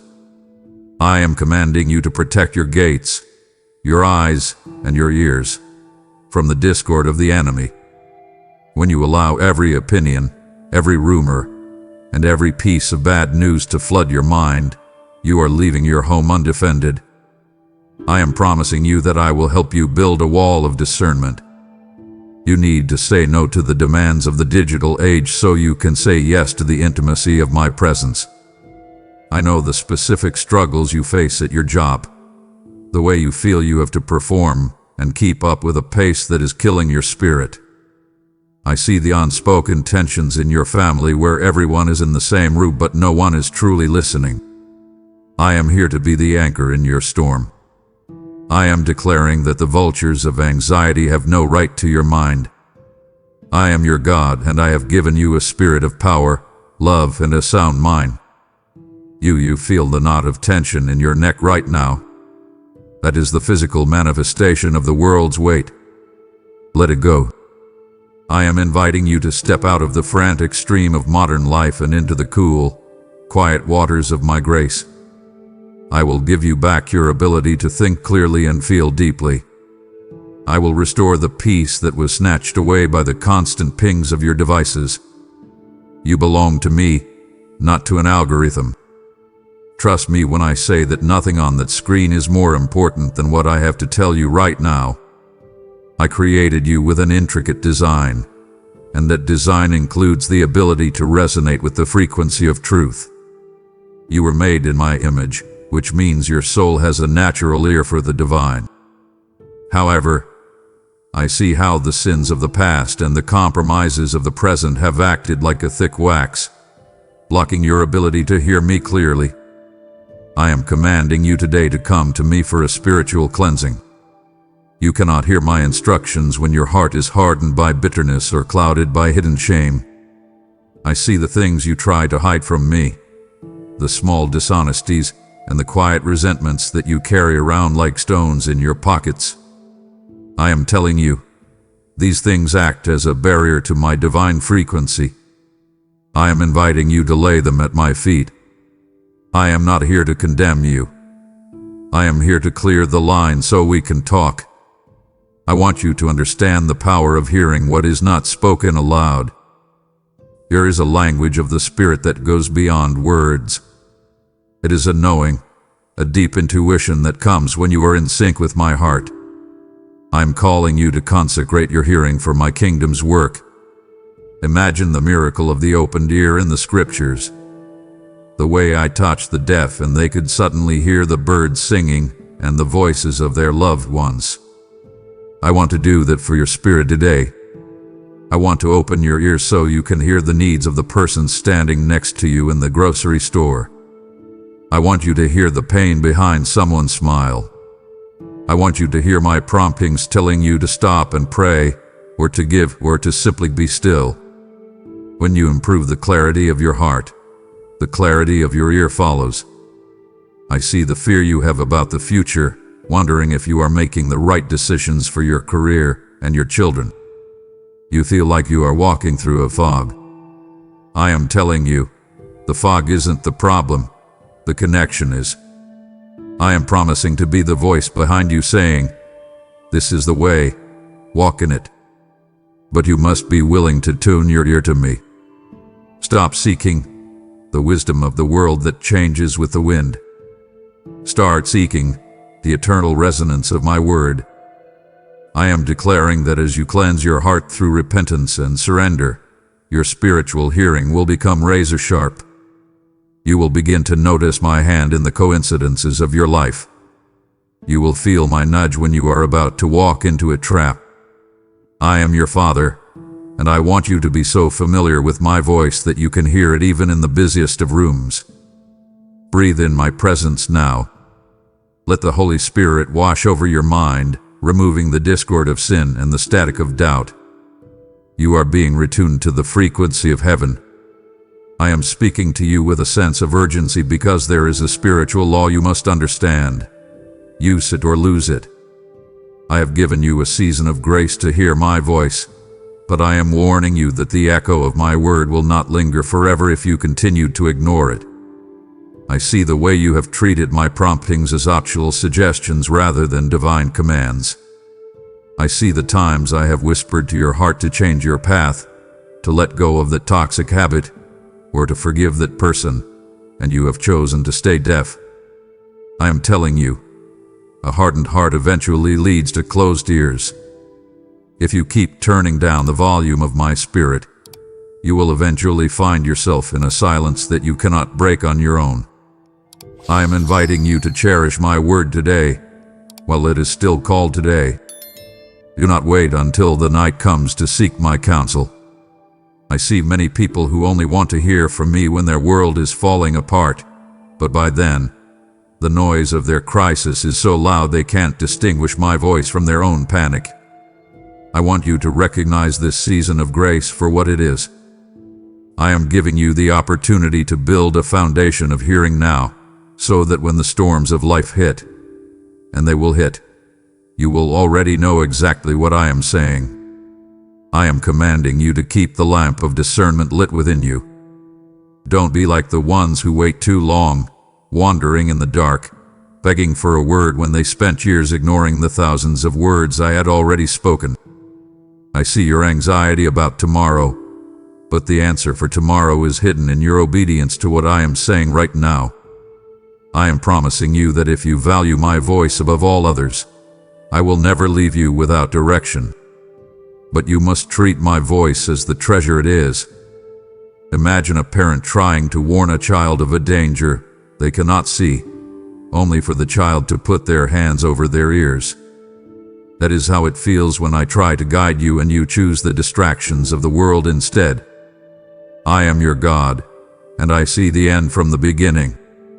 I know where the traps are laid. I know which opportunities are actually distractions in disguise. I am calling you to a higher level of vigilance. Do not let your heart become calloused by the world's cynicism. Stay tender. Stay hungry for my word. I am declaring that the ears that seek me will find me, but the ears that are indifferent will lose the ability to perceive the sacred. Come closer to me now. Let the fading echoes of the world be replaced by the clear, resonant authority of my truth. I am inviting you to come away with me into the secret place. I see how the demands of your boss, the needs of your family, and the expectations of your friends have crowded me out of your daily life. You feel like a dry sponge, trying to give water to everyone else while you are parched and crumbling inside. I am telling you, you cannot hear the still, small voice in the middle of a hurricane of activity. I am commanding you to set boundaries.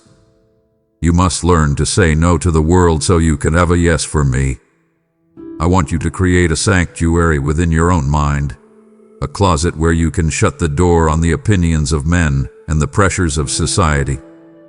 I spoke to Elijah in the silence, and I want to speak to you in the same way. I see the way you feel guilty for taking time for yourself, thinking that you are being selfish or that things will fall apart if you aren't constantly on. I am telling you, that is a lie from the enemy. The most productive thing you can ever do is wait upon me. I am inviting you to experience the weight of my glory in the quiet. When you sit in my presence without an agenda, without a list of demands, and without a phone in your hand, you are showing me that you value me for who I am, not just for what I can give you. I am commanding you to practice the discipline of stillness. It will be hard at first. Your mind will race with all the things you should be doing. But if you persist, the noise will settle, and you will begin to hear the heartbeat of God. I am declaring that in the secret place, I will give you the strategy you need for your business.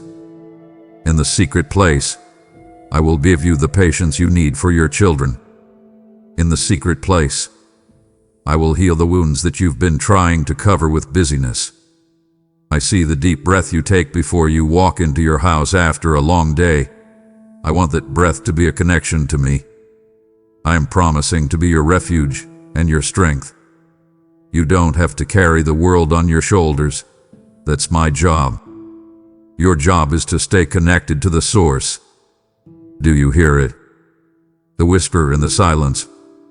It is calling you forward into a life of peace that the world can't touch. Close your eyes for a moment right now. Breathe in.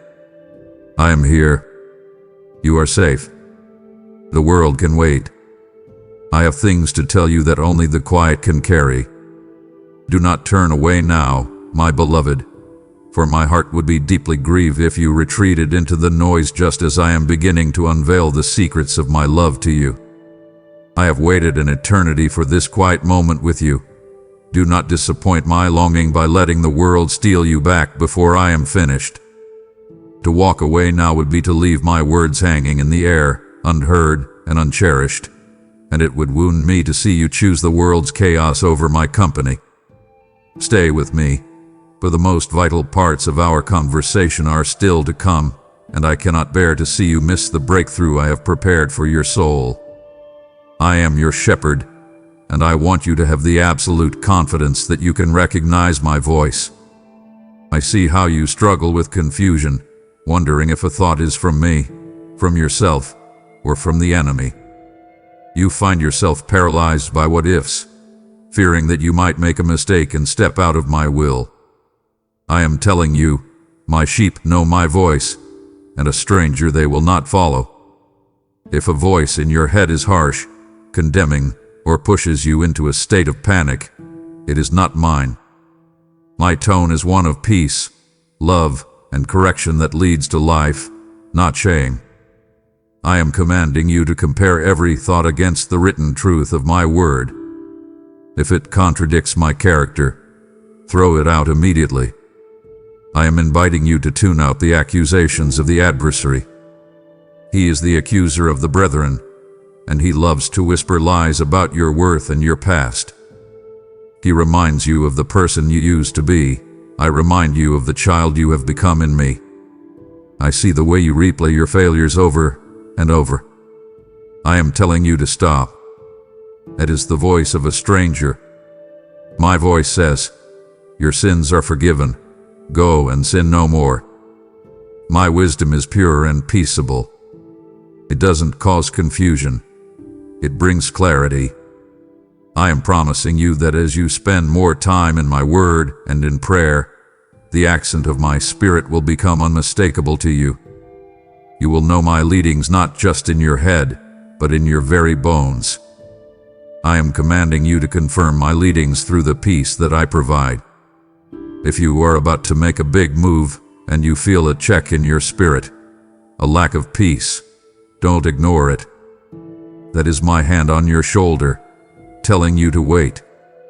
I see your desire to be successful and to be seen, but I want you to desire my well done above all else. I am declaring that you have the mind of Christ. You are not a victim of confusion. You are a child of the light. I will use prayer and fasting to sharpen your discernment, cutting through the static of your own emotions. Trust me to lead you. I have never lost a sheep yet, and I am not going to start with you. Listen for the tone of love. Listen for the sound of peace. That is where I am. I am inviting you to experience the frequency of heaven, a sound that does not just hit your ears but mends your very soul. I see how the world has played a discordant melody over your life, the sharp notes of criticism, the heavy bass of grief, and the constant, high-pitched static of anxiety. You have been listening to the noise of your past mistakes for so long that you have forgotten what the music of my grace sounds like. I am commanding you to change the atmosphere of your heart today. I want you to understand that sound is not just something you hear. It is something that creates. When I spoke the universe into existence, it was my voice that brought light out of darkness. I am telling you, my spoken promises have that same creative, restorative power for you right now. I am inviting you to let my voice wash away the lies that have been etched into your mind by people who never truly knew your worth. I want you to use the tool of worship to realign your spirit. When you fill your home and your mind with music that glorifies me, you are not just performing a ritual, you are setting up a divine defense. I see the way anxiety tightens its grip on your chest when you are sitting in silence with only your worries for company. I am telling you to break those chains through the power of truth. I am commanding you to declare my word aloud. There is a shift that happens in the spiritual realm when you speak my promises into the air. When you say, "The Lord is my shepherd, I shall not want," you are changing the diet of your ears from the poison of fear to the medicine of faith. I see the broken places in your heart, where you feel like you will never be whole again. I am promising you that my voice is a healing balm. It can reach into the deepest crevices of your trauma and soothe the inflammation of your soul. I am inviting you to lean into the rhythm of my spirit. You have been living in a state of fight or flight, your heart racing to the tempo of a world that demands more than you can give. I'm calling you to a slower, holier pace. I see the way you struggle to sleep, your mind replaying every conversation and every what if until you are drained. I am telling you, my voice carries the frequency of peace that passes all human understanding. I am commanding you to drown out the accusations of the enemy with the roar of my love. You are my child, and I am singing a song of deliverance over you right now. Can you hear it in the quiet moments? It is a melody of hope that says your story is not over. I am declaring that the healing has begun. Every time you choose to listen to my truth instead of the world's lies, a brick of that old prison wall falls down. I am your God, and I am restoring the music of joy to your life. I am calling you to become a watchman over your own soul, for I see how easily you have allowed the enemy to walk through your front door. Your ears and your eyes are the gates to your heart, and I am telling you that you have been leaving them wide open to the diet of the ungodly. I see the way you consume media that glorifies violence, greed, and discord, and then you wonder why you feel so heavy and distant from me. I am commanding you to take responsibility for what you allow inside. You would not let a stranger pour trash into your living room, so why do you let the gossip of coworkers and the toxicity of the internet pour trash into your mind? I am inviting you to set a guard over your ears. I want you to be intentional about what you eat spiritually, because what you hear today will become the harvest of your heart tomorrow. I am telling you that there is a spiritual armor specifically for your senses. I want you to wear discernment like a shield. When someone starts to speak words of bitterness or division, I am commanding you to have the courage to say no to that discord. You do not have to be a trash can for other people's complaints. I see the way you want to be liked, the way you feel the need to fit in with the vultures who tear others down with their words. I am telling you, the path leads to a parched and lonely spirit. I am inviting you to cultivate an environment where my spirit can thrive. Your home should be a sanctuary, not an extension of the world's chaos.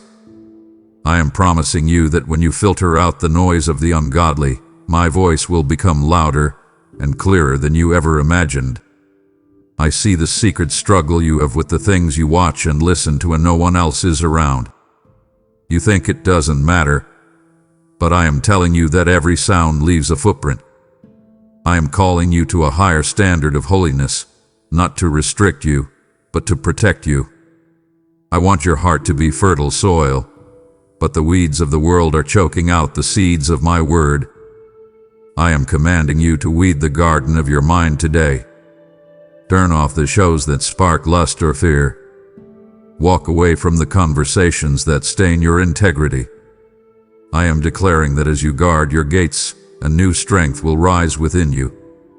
You will find that you are no longer easily shaken by the bad news of the day.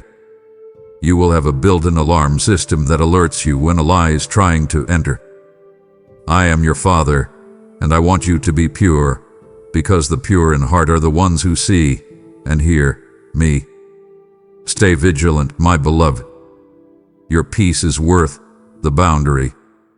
I am inviting you to look back so that you can move forward with certainty. I see you searching for answers in modern experts and self-help trends that change like the shifting shadows.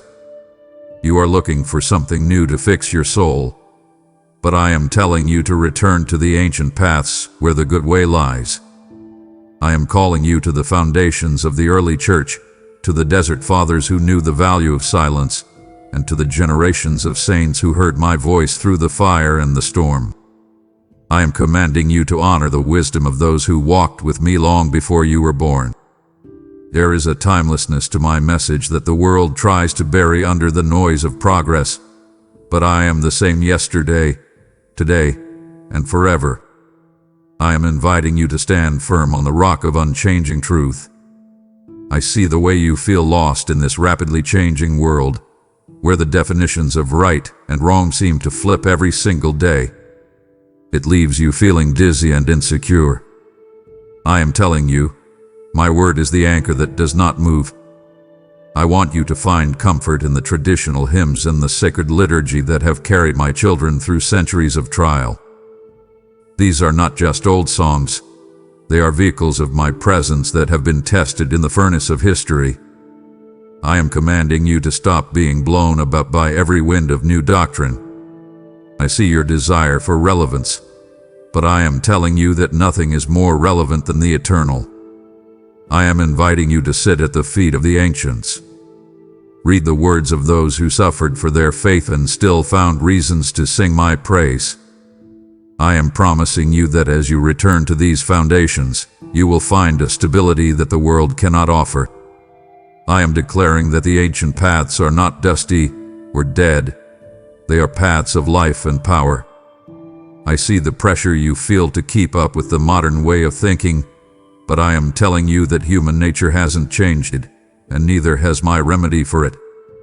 I am commanding you to seek the old paths where you can find rest for your soul. When you listen to the wisdom of the past, you realize that you are not alone in your struggle. You are part of a vast, eternal family. I am your God, and I have been speaking the same message of love and redemption since the dawn of time. I am inviting you to stop chasing the next big thing and start dwelling in the great I am. Let the echoes of the faithful give you courage today. You are standing on the shoulders of giants. Now, look up and see my glory. I am calling you to a level of honesty that may feel uncomfortable. I see the way you approach my word, picking and choosing the parts that give you comfort while ignoring the parts that require your change. You love to hear about my blessings, my protection, and my favor, but when I speak about sacrifice, about holiness, and about waiting, you suddenly become hard of hearing. I am telling you, selective hearing is a dangerous trap that leads to a shallow and powerless life. I am commanding you to listen to the whole of my counsel. If you only obey the parts of my word that are easy, you are not actually following me. You are following yourself. I am inviting you into a deeper maturity where you can hear a wait or a no from me and still trust in my goodness. I see the way you go looking for itching ears, seeking out voices that tell you exactly what you want to hear rather than what you need to hear. You want a God who fits into your lifestyle, but I am the God who wants to transform your life. I'm telling you, partial obedience is actually disobedience. It is like a child who cleans their room but shoves all the mess under the bed.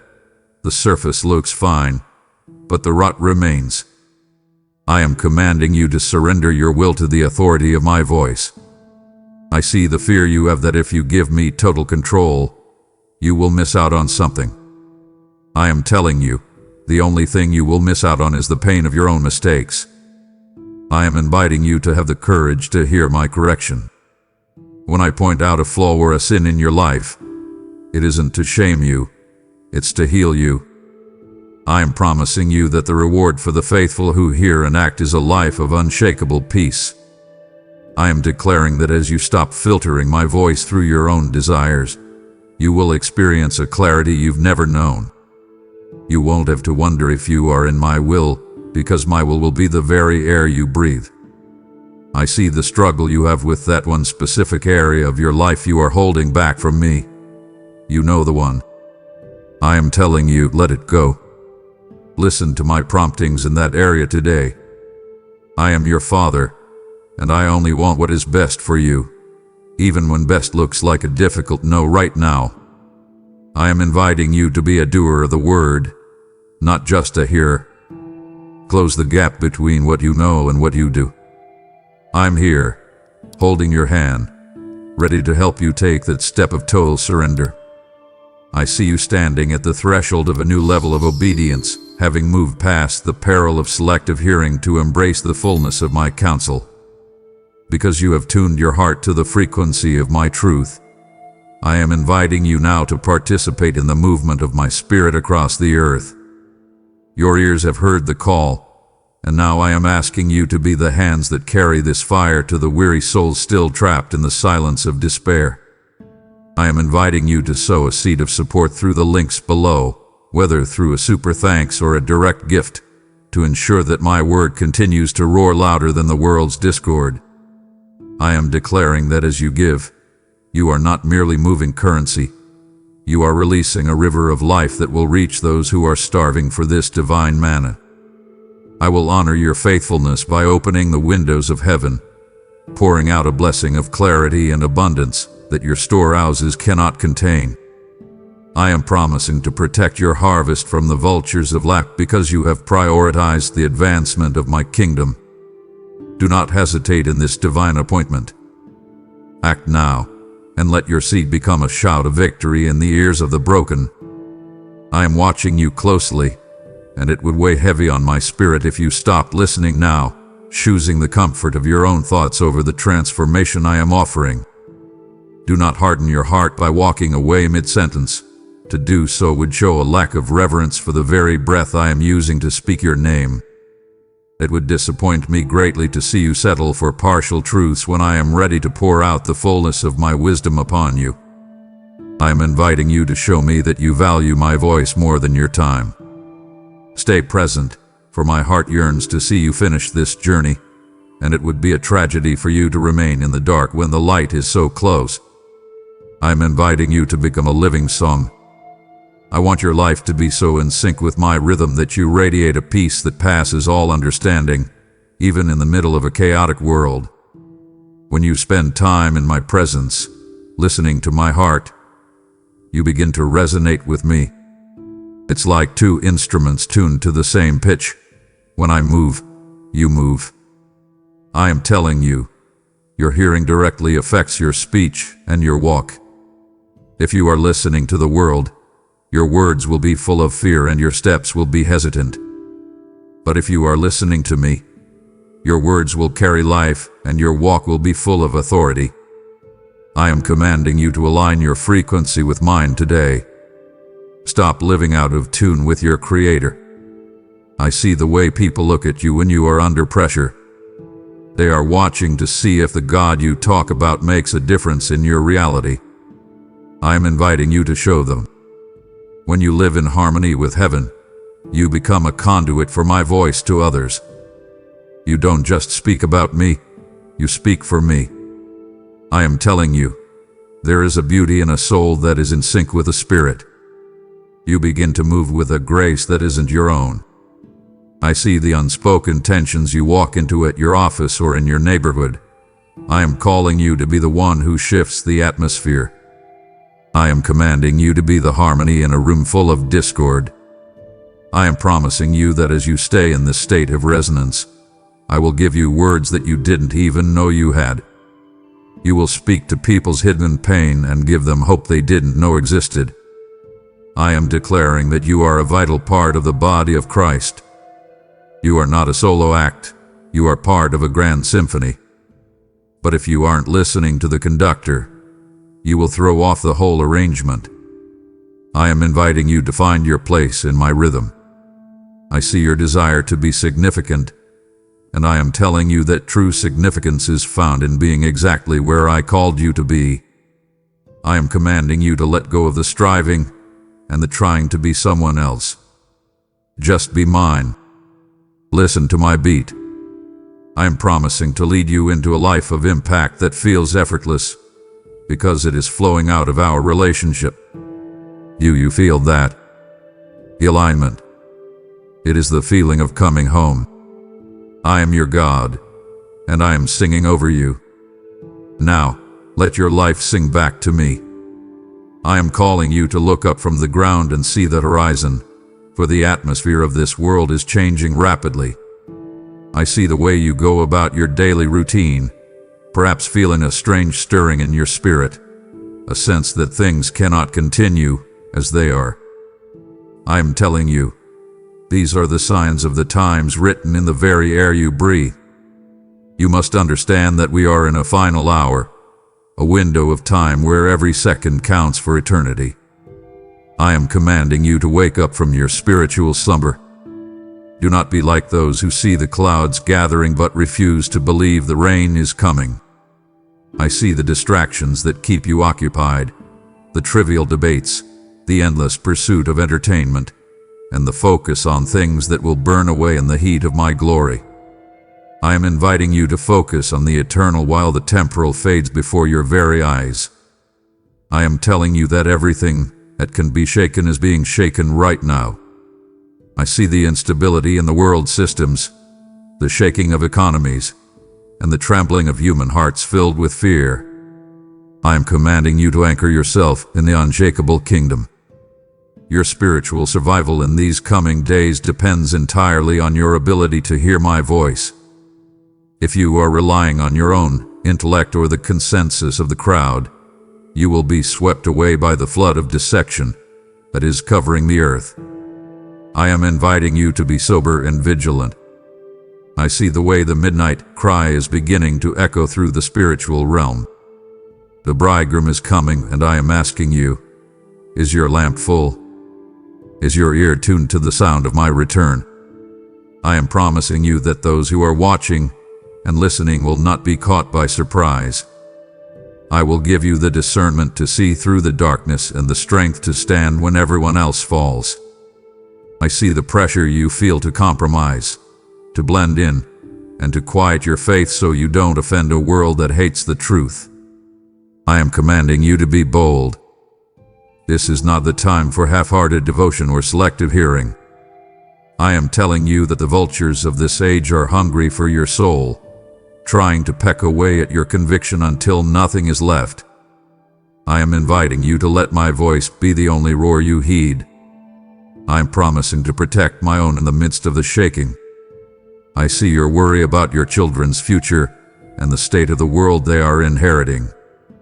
I am telling you, I am still on the throne. I am commanding you to trust my sovereignty. The urgency of this hour is not meant to cause you panic, but to cause you to prepare. I am inviting you into a deeper level of intimacy where you can hear my specific instructions for your safety and your service. I am declaring that as the world gets darker, my light within you will get brighter. Listen to the urgency in my tone. I love you too much to let you sleep through the most important moment in human history. I am reaching out to you today to silence the loudest voice in your head, the voice of the accuser.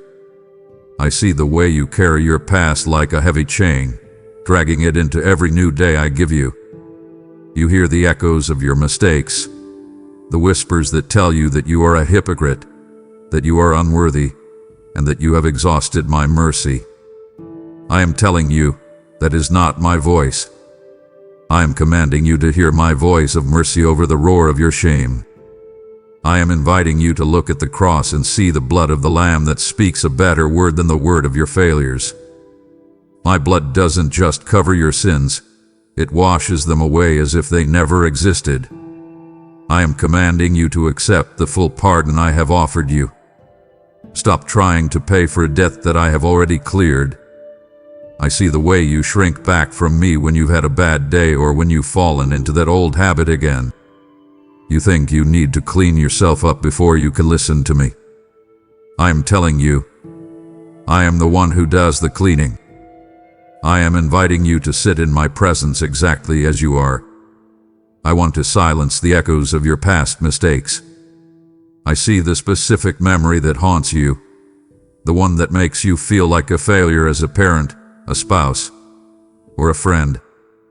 I am telling you, that version of you is dead and buried in my grace. I am commanding you to recognize the difference between conviction and condemnation. Conviction is my spirit drawing you back to the right path with love. Condemnation is the enemy trying to keep you in a hole. I am inviting you to walk in the liberty of a forgiven child. I am promising you that my mercy is new every single morning. I see the knot of guilt in your stomach that prevents you from breathing deeply in my presence. Let it go. I am commanding you to forgive yourself because I have already forgiven you. I am telling you that your past does not define your future. My word defines your future.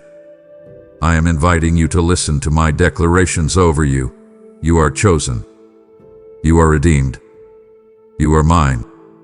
I see the way you compare your mess to other people's filtered lives. Stop listening to the lies of comparison. I am your Father, and I love you with an everlasting love.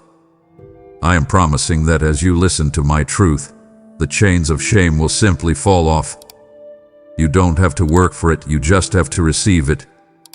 I am declaring that today is your day of liberation. Walk out of that prison cell of guilt. The door has been unlocked the whole time. I am inviting you to a deeper level of revelation, but it is a path that requires you to step down from your own pride. I see the way the world rewards the loud, the self-assertive, and the proud, but I am telling you that I hide my deepest mysteries from those who think they already know everything. I am commanding you to adopt the posture of a child. A child doesn't approach their father with a list of their own accomplishments. They approach with open hands and an open heart, ready to be taught. I am inviting you to listen like a child who hangs on every word their father says. I see the way your education and your experience have sometimes made you deaf to my spirit. You try to analyze my word instead of experiencing it. I am telling you, the treasures of my kingdom are found in humble submission, not in intellectual pride. I see the way pride deafens the soul to divine direction. When you think you have the solution to every problem, you stop asking me for the answer. I am commanding you to admit that you don't know the way. I see the pressure you feel to always have the answers for your family and your peers. I am telling you, it is okay to be small in my sight. I am inviting you to find the intimacy shared with those who fear my name. The fear of the Lord is not a terrifying dread. It is a holy awe that keeps you in the right position to receive. I am promising you that I will share my secrets with the humble. I will give you inside information about your life, your business, and your relationships that the world's wisdom could never provide. I am commanding you to lay down your need to be right and replace it with a need to be near. I see the way you struggle with being overlooked or undervalued by people. I am telling you, I see you in the secret place. I am inviting you to value my opinion above the applause of men. Pride is a noisy thing. It shouts for attention. But humility is quiet, and in that quiet, my voice becomes a thunder of love. I am promising that as you humble yourself under my mighty hand, I will exalt you in due time. I am commanding you to check your heart for the static of self-importance. Are you listening to me, or are you just waiting for your turn to speak? I am inviting you to wait upon me with a heart that says, "Speak, Lord, for your servant is listening." I am declaring that a humble ear is a powerful ear. I am your God, and I dwell with those who are of a contrite and humble spirit. Come down from your pedestal and sit with me on the ground. This is where the real wisdom begins. I am calling you to step outside and hear the testimony of the world I have made for you. I see how you spend your life inside four walls, surrounded by artificial light and the hum of machines, and you wonder why you feel disconnected from me. I am telling you, the heavens declare my glory to those who have the ears to listen. Every sunrise is a shout of my faithfulness. Every thunderstorm is a declaration of my power. I am commanding you to recognize the Creator in every breath you take. I am inviting you to find spiritual lessons in the natural world. I see the way you worry about having enough, yet you walk past the birds I feed and the flowers I clothe every day without a second thought. I am telling you, if I care for the grass of the field, how much more do I care for you? I want you to hear my voice through the works of my hands. I see the rhythm of the seasons, the way winter's death always leads to spring's resurrection. I am telling you that your life follows this same rhythm. If you are in a winter season right now, listen to the stillness of the trees. They are not dead. They are resting and growing deep roots. I am commanding you to trust the process. I am inviting you to hear the roar of the sea and the stillness of the stars. Both speak of my vastness and my attention to detail. I see the way you feel small and insignificant in this huge universe. I am telling you, the same God who named every star also knows the number of hairs on your head. I am promising you that as you listen to creation, you will find a peace that grounds you in my reality. I see the way you are constantly rushing, trying to beat the clock. I am commanding you to look at the unhurried pace of nature. The oak tree does not strive to grow. It simply remains in the soil and reaches for the light. I am inviting you to do the same. Remain in me. Reach for my light. I am telling you, the earth is full of my whispers if you would only slow down enough to hear them. I am promising that the beauty of creation will heal your stressed mind if you let it. I see the way you've forgotten how to wonder. I am commanding you to recover your all. Listen to the wind in the trees. It is a reminder of my spirit that blows where it wishes. I am declaring that I am everywhere present and fill all things. You are never alone. Every living thing is a note in the symphony of my love for you. Do you hear it? I am singing to you through the world I built just for you to live in. My child, do not let your focus flicker or fade, for it would truly sadden me to see you abandon this holy resonance just as we are approaching the deepest mysteries of my kingdom. Every time you pull away, it is a sting to my heart, as if you are telling me that the trivialities of your day are more precious than the creator of your soul. I have so much more to show you, so much more to heal, and it would be a profound loss if you closed your ears before I could deliver the promise you have been crying out for. Revere the sanctity of this hour. Do not grieve my spirit by choosing the shadows over the symphony I am conducting for you. I am inviting you to sit at my table and feast on the only food that can truly satisfy your hunger. I see you trying to fill the void in your soul with the junk food of social media, the opinions of influencers, and the empty promises of this world. You are spiritually malnourished, and it shows in your lack of strength and your constant anxiety. I am telling you, my word is the bread of life. It is the primary source of my voice. I am commanding you to stop treating the Bible as a history book or a set of rules and start hearing it as a living, breathing conversation. I am inviting you to let the Holy Spirit breathe on the written page as you read. I see the way you read a few verses just to check a box. I am telling you, you need to eat the Word until it becomes part of your very DNA. I am commanding you to meditate on my Word day and night. This doesn't mean you have to be in a monastery. It means you carry my decrees in the back of your mind as you drive, as you work, and as you care for your family. I see the way the enemy uses it is said to confuse you. I am telling you to answer him with "it is written." I am inviting you to experience the living and active power of my decrees. My word is a double-edged sword that can cut through the lies you believe about yourself. I see the way you feel stuck in your growth. I am telling you, the growth is in the hearing of the word. I am promising you that if you hide my word in your heart, you will prosper in everything you do. Not because of a magic formula, but because your mind will be aligned with the truth of the universe. I see the specific area of your life where you need a breakthrough. I am telling you, the seed of that breakthrough is in a promise I've already spoken. I am commanding you to find that promise and speak it over your situation. I am inviting you to stop listening to the facts of your circumstances and start listening to the truth of my word. Facts change, truth remains. I see the way you've allowed my word to become common to you. I am commanding you to recover the weight and the power of my speech. Every word I have spoken is a command to reality. When you hear me through the scriptures, you are hearing the architect of your life giving you the blueprints. I am promising that my word will not return to me void. It will accomplish exactly what I sent it to do in you. Open the book. Open your heart. Let the bread of life fill you up today.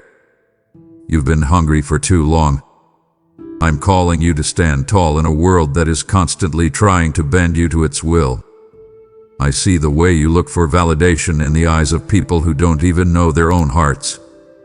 You spend your days measuring your worth by the number of likes on a screen, the approval of a supervisor who doesn't see your sacrifice, or the opinions of friends who are just as lost as you feel. I am telling you, the danger of seeking approval from the world is that the world's truth changes with the wind. One day they will applaud you, and the next they will forget your name. I am commanding you to stop being a slave to the applause of men. I am inviting you to find the strength to stand alone with my word. You need to realize that my voice is often contrary to public opinion, and that is because my ways are higher than their ways. I see the exhaustion in your soul from trying to keep everyone happy. You are carrying a mountain of homework in your social life, trying to please people who will never be satisfied. I am telling you, the vanity of human wisdom is a hollow thing. It promises fulfillment but leaves you empty. I am commanding you to place my well done above the praise of the crowd. I want you to experience the peace of having an audience of one. When you stop filtering your life through what others might think, you finally begin to breathe. I see the specific person whose criticism has been playing like a broken record in your mind. I am telling you, their words are not your identity. I am the one who defines you. I am inviting you to shut the door on the noise of human judgment and open your ears to my eternal decree. I am promising you that when you prioritize my voice, you will walk with a confidence that people cannot shake. I am declaring that you are not a Ferrari driving with the handbrake on, limited by the fears of what others say. I am releasing that brake today. I am commanding you to be bold in your convictions. You don't need 1,000 voices to tell you that you are doing the right thing. You only need mine. I see the way you hesitate to speak your truth because you fear being canceled or misunderstood. I am telling you, it is better to be right with me and wrong with the world than to have the world's favor and lose your connection to my spirit. I am inviting you to simplify your life. Who are you trying to impress? Why does their opinion weigh more than my promise? I am your God, and I am the only judge whose verdict matters. Let the peace of my presence be the only validation you ever seek. I am inviting you to hear the future before it happens. I see the way you feel trapped in the right now, overwhelmed by current problems that seem like they will never end. I am telling you, I want to give you prophetic ears, the ability to hear what I am saying about what is coming. This is not about fortune telling. It is about knowing my heart so deeply that you can sense my movements. I am commanding you to listen for the sound of rain before the first drop even falls. I see the way you worry about your children's path or the direction of your nation. I am inviting you to intercede for them based on what you hear me saying in the secret place. I am calling you to be a voice in the wilderness for this generation, speaking hope into places that only see despair. I am commanding you to test every spirit and every word that claims to be from me. Just because a message sounds spiritual doesn't mean it carries my breath. I see the confusion caused by people who speak out of their own emotions and call it prophecy. I am telling you, The hallmark of my prophetic voice is that it always aligns with my written word and it always leads to my glory. I am inviting you to take up the responsibility of carrying a divine message. When I give you a word for someone else, do not hold it back out of fear. I see the person I've been nudging you to encourage. I am telling you, your simple act of obedience could be the key that unlocks their prison door. I am promising you the joy of seeing my words come to pass in your own life and in the lives of those around you. I see the way you've been praying for a specific breakthrough. I am commanding you to listen for the yes that I have already spoken in the Spirit. Sometimes the physical world takes time to catch up with the spiritual decree, but if you have heard me, you can stand firm. I am inviting you to look beyond the surface of your circumstances to see the invisible chains that are breaking. I am declaring that you are a conduit for my revelation. You are not just a passive listener, you are a partner in my plans. I see your desire to be used by me, and I am telling you that the first step is sharpening your hearing. I am promising to show you things to come, giving you a peace that makes you unshakable when the storms of news and gossip hit. You are my child, and I hide nothing from those who walk closely with me. Tune your ear to the frequency of the yet to come. I am calling you to a season of spiritual weightlifting. I see the way you crumble under the slightest pressure, your faith shaking every time a bill is overdue or a relationship feels strained. I am telling you, I am building a spiritual capacity within you for deeper truths and greater responsibilities. I am commanding you to embrace the role of the Holy Spirit as your inner teacher. He is the one who strengthens your inner man, giving you a fortitude that the world cannot understand. I see the way you feel empty or weak in your spirit. I am inviting you to feed on the solid food of the Word rather than just the milk of basic encouragement. I am telling you, you are meant to be a pillar of strength, not a reed shaken by the wind. I am commanding you to endure the silence of God when it comes. I see how you panic when you don't feel my presence or hear a fresh word for a few days. You think I've abandoned you, but I'm telling you, the silence is often a trial of faith.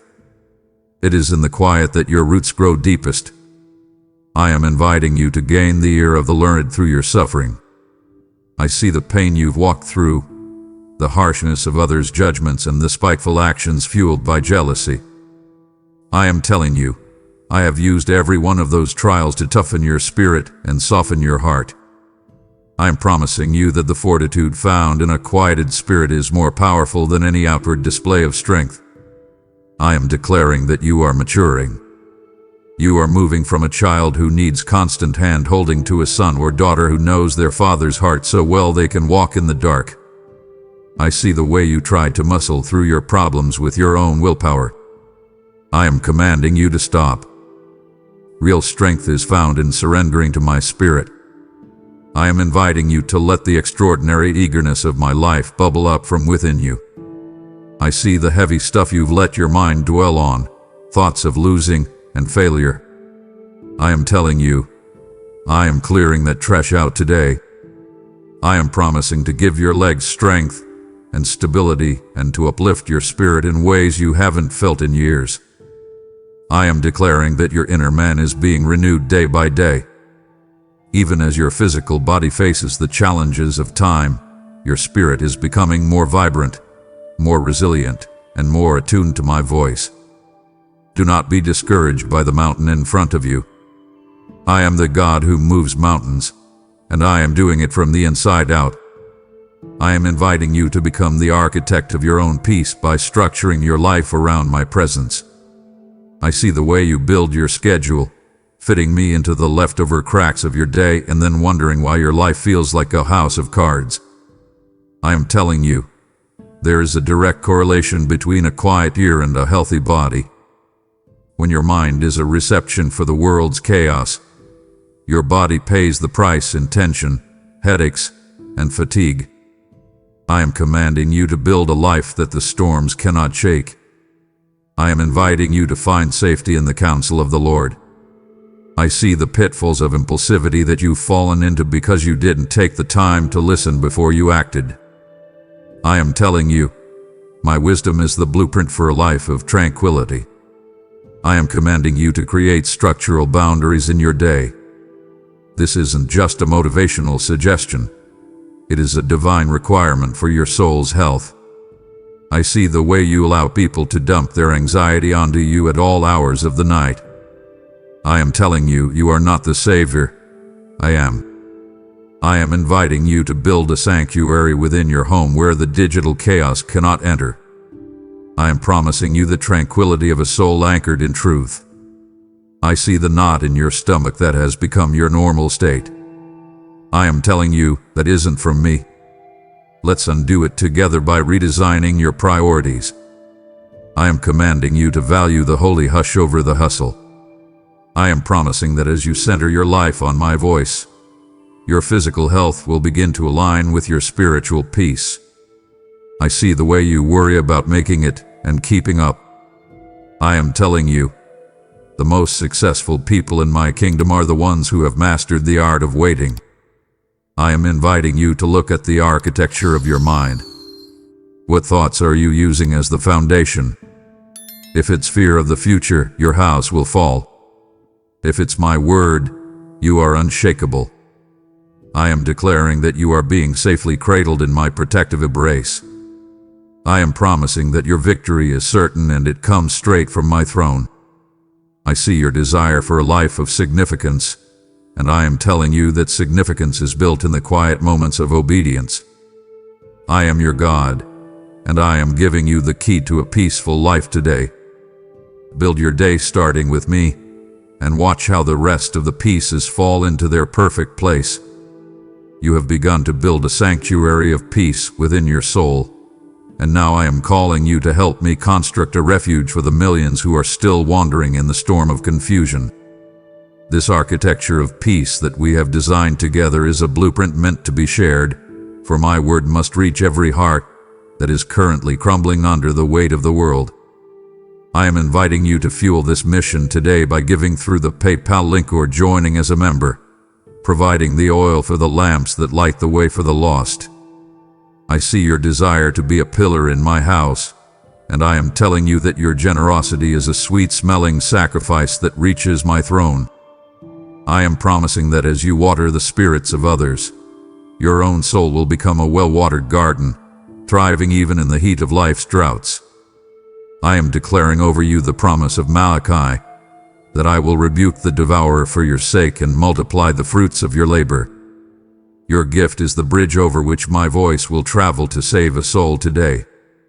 Commend your resources to serve my purpose. Give now, and watch how I structure your life with a favor that knows no bounds. We are so close to the finish, my precious one, and it would be a heartbreak beyond words if you grew weary and left me now, at the threshold of your victory. I am pouring my very essence into these words, and to see you treat them as optional would be a deep disappointment to the Father who has given everything for your attention. Do not let the enemy convince you that you have heard enough. To stop now is to leave your armor half-finished and your soul vulnerable. I am pleading with you, not as a judge, but as a loving Father. Stay in my presence. Do not let the vultures of distraction win this battle for your focus. Your perseverance in this moment is the greatest gift you can give back to my heart. I am calling you to a life of high-stakes adventure where you move at the sound of my whisper. I see the way you wait for lightning bolts and loud thunders before you obey. But I am telling you, I most often speak in the still, small voice that says, "This is the way, walk in it." I am commanding you to be sensitive enough to catch my smallest nudge.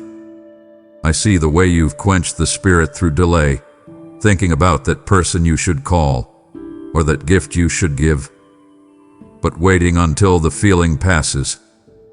I am telling you, there is a danger in delay. Small acts of obedience lead to great miracles, but delayed obedience is just a form of disobedience.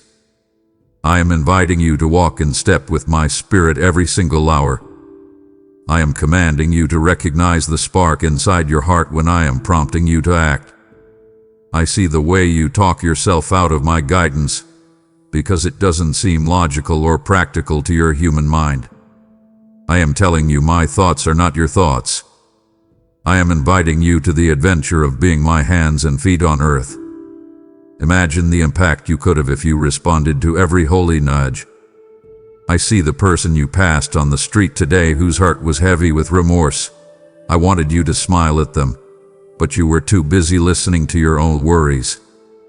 I am telling you, I want to use you to break the chains of others.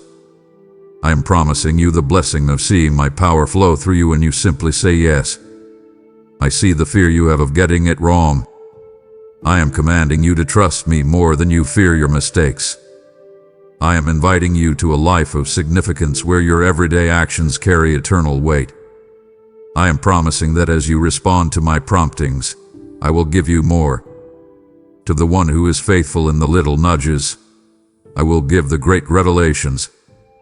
I see the specific sacrifice I am asking you to make right now, the one you've been ignoring for weeks. I am telling you that sacrifice is the doorway to your next level of peace. I am declaring that you are meant to do great things, and those great things start with a single step of obedience to a quiet whisper. I am your God, and I am calling you to come out of the safety of your comfort zone and into the security of my will. Listen, do you hear that small nudge right now? Follow it. I am calling you to the most sacred sacrifice you can offer me, the sacrifice of your undivided attention. I see the way you come to me with your hands full of requests, your mind racing with your own agenda, and your heart heavy with the mountain of homework life has piled on you. You treat our time together like a business meeting where you do all the talking. I am telling you, I am looking for something deeper. I am commanding you to lay your own plans on the altar today. I am inviting you into the worship that is inherent in a listening posture. When you sit before me in silence, you are declaring that I am more important than your to-do list, more vital than your worries, and more powerful than your own solutions. I am inviting you to experience the fire of my presence that only falls when the soul is finally quieted. I see the struggle you have with just being. You feel like if you aren't doing something, you are wasting time. I am telling you, the time you spend listening to my heart is the only time that is never wasted. I am commanding you to give me your focus as an offering. I see the digital chaos that follows you even into your prayer closet, the phantom vibrations of a phone that isn't even in the room. I am telling you to leave it all behind.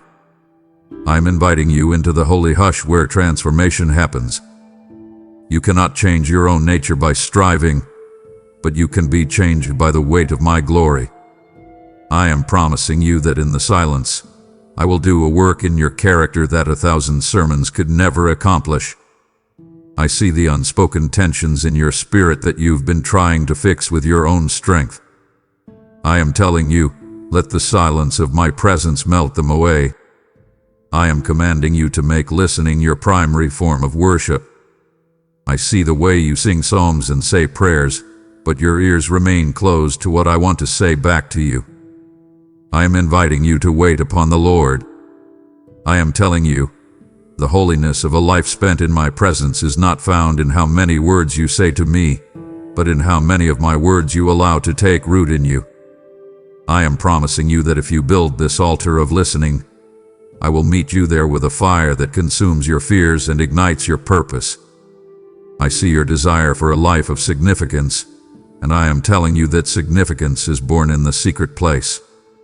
I am declaring that you are becoming a person of deep spiritual weight because you have learned to be still. Do not rush out of my presence today. Stay on the altar until the noise of the world is a distant memory and the sound of my voice is the only reality you know. I am your God, and I am worth your silence. I am standing with you in the middle of the fog that has been clouding your judgment. I see the way you feel paralyzed by indecision, your mind spinning with 1,000 what-ifs and could-haves. I am telling you, This confusion is not an accident. It is a tactic of the spirit of the air that wants to cause static in our connection. I am commanding you to take authority over the discord in your mind. In the name of my Son, I am commanding clarity to come to you right now. I am inviting you to receive the peace I give, a peace that is not like the world's peace, which depends on everything going right. My peace stands firm even when the world is crumbling. I am telling you, the sharp sword of my truth can cut through every lie the enemy has whispered about your future. I see the way you've been listening to the vultures of doubt that circle your dreams. They tell you that you missed your chance, that you've made too many mistakes, and that I have stopped speaking to you. I am commanding you to bind those spirits of confusion. I am inviting you to walk in the light as I am in the light. When you stay close to me, the shadows of uncertainty have no place to hide. I am promising you that I will be the lamp to your feet and the light to your path. I see your fear of making the wrong move. I am telling you, I am the God who handles the impossible. Even if you take a step in the wrong direction, my voice will be behind you saying, "This is the way, walk in it." I am inviting you to trust my sovereignty over your mistakes. I am commanding you to stop entertaining the accusations of the adversary. He thrives in the gray areas, but I speak in the clarity of black and white truth. I am promising you the confidence that comes from hearing my yes deep in your spirit. I see the spiteful actions of those who want to see you fail, and I am telling you that their noise cannot stop my plan. I am declaring that your mind is being cleansed of all static today. I am inviting you to breathe in the oxygen of my spirit. Do you feel the pressure lifting from your forehead? That is my hand removing the spirit of heaviness. I am promising that your victory is certain because it is anchored in my throne, not in your circumstances. I am your God, and I am not a God of confusion but of peace. Stand tall, my child. The fog is lifting, and the way forward is becoming clear. Listen for my roar. It is the sound that scatters the shadows of doubt forever. I am calling you to live with an eternal perspective that changes the way you hear everything in this life. I see how you get so bogged down in the temporal noise, the bills, the gossip, the daily grind, that you forget that this life is just a rehearsal. I am telling you, the ultimate goal of our conversation is the day when we talk in the garden again, without a veil, without static, and without the interference of a fallen world. I am commanding you to keep your bridal garments clean through the washing of my word. I am inviting you to long for the day when you will hear my voice not as a whisper in your heart, but as a thundering reality before your eyes. I see the way you struggle with the fading nature of your earthly joy. I am telling you, that is because you were made for a different world. I am commanding you to treat your daily hearing as a preparation for the songs of heaven. I see the way you let bitterness and discord stain your spirit. I am telling you, those sounds have no place in the atmosphere of my glory. I am inviting you to practice the frequency of worship right now. When you choose to hear my truth over the world's lies, you are tuning your soul for eternity. I see the midnight cry that is beginning to stir in the spiritual realm. I am telling you, the bridegroom is closer than you think. I am commanding you to live with a sober and vigilant heart. Do not let the seductions of this age make you deaf to the sound of my footsteps. I am promising you a joy that awaits when faith finally becomes sight. I see the tears you shed in the darkness of your trials. I am telling you, those tears are being stored in my bottle, and they will be turned into pearls on the day we meet face to face. I am inviting you to let the hope of my return be the anchor for your soul. I am promising that all the harshness of others' judgments will vanish like a bad dream in the light of my smile. I see the way you wonder if all this listening and obeying is really worth it. I am telling you, 1 second in my presence will make every struggle of this life seem like nothing. I am commanding you to stay the course. I am declaring that you are meant for glory, not for the dust of this earth. I am your God, and I am preparing a place for you where the only sound is the sound of love. Keep your ears open. The King is coming. I am standing here with my arms wide open, giving you one final invitation in this moment. I see you standing at the crossroads of your life, the noise of the world pulling you one way and the whisper of my spirit pulling you the other. I am telling you, the door to my presence is open to all who seek my voice with a sincere heart. I am commanding you to make a choice today. Will you continue to be a hearer only, or will you become a doer of the word? I am inviting you to close the door to the world and open it fully to me. I am promising you that if you seek me, you will find me. This is not a game or a motivational speech. This is the inheritance of the saints who listen and obey. I am telling you that your spiritual survival in the days ahead depends on this single yes. I see the empty void you've been trying to fill with everything but me. I am commanding you to let me fill it now. I am inviting you into the eternal rest that begins the moment you surrender your ears to my counsel. I see the way you've been tired of the fight. I am telling you, the battle belongs to me, but the peace belongs to you. I am promising to intervene supernaturally in your life if you will only stay in step with my spirit. I am commanding you to cherish the ears I have given you. Do not let them become itching ears that seek false comfort. Seek the truth that sets you free. I am declaring that your future is being transformed in this very conversation. I see the spark of faith that has been reignited in your heart as you've listened to my words. I am telling you, do not let that spark go out. I am inviting you to walk out of this moment as a different person, a person who is cradled in my protective embrace and empowered by my Holy Spirit. I see the pathways you never imagined that are opening up before you right now. I am promising to be with you every step of the way. I am commanding you to go forth in power, in love, and in a sound mind. I am your God, your Father, and your greatest supporter. This conversation doesn't end here. It is just the beginning of our life together. I'm calling your name. Do you hear me? I love you more than words can say. Now, come and follow me. As this divine conversation reaches its crescendo in your heart, I am asking you to let the resonance of our time together become a tangible legacy of love. We are in the final hour, and the urgency of the harvest demands that my word be broadcast with the power of 1,000 thunders to every corner of this fading world.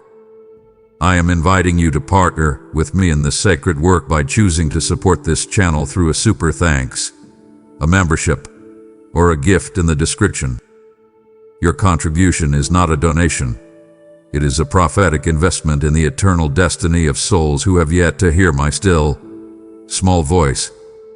I am declaring that the bread you cast upon these digital waters will return to you sevenfold, transformed into a harvest of joy and unshakable security. I see your commitment to my message, and I am releasing an anointing of extraordinary eagerness into your finances and your family. I am promising to be your shield and your great reward, covering you with my wings as you help me cover the earth with my glory. This is your moment to leave a mark on eternity. Follow my prompting and give this very second. I am telling you, my child, the silence of this moment is your doorway to a new reality. But you must seal this encounter with your own voice before the world rushes back in. I am commanding you to strike the iron of your faith while it is hot.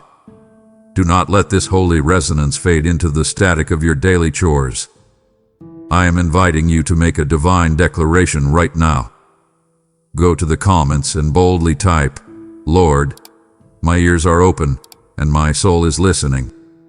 I see your heart, and I am promising that this simple act of engagement will anchor my peace in your life, marking you as one who hears the shepherd in a world that has gone deaf. I am declaring that as you post these words, you are slamming the door on the enemy's confusion and inviting my glory to overflow in your home. Do it now, for I am ready to speak the secrets of my heart to the one who is brave enough to answer my call. Amen.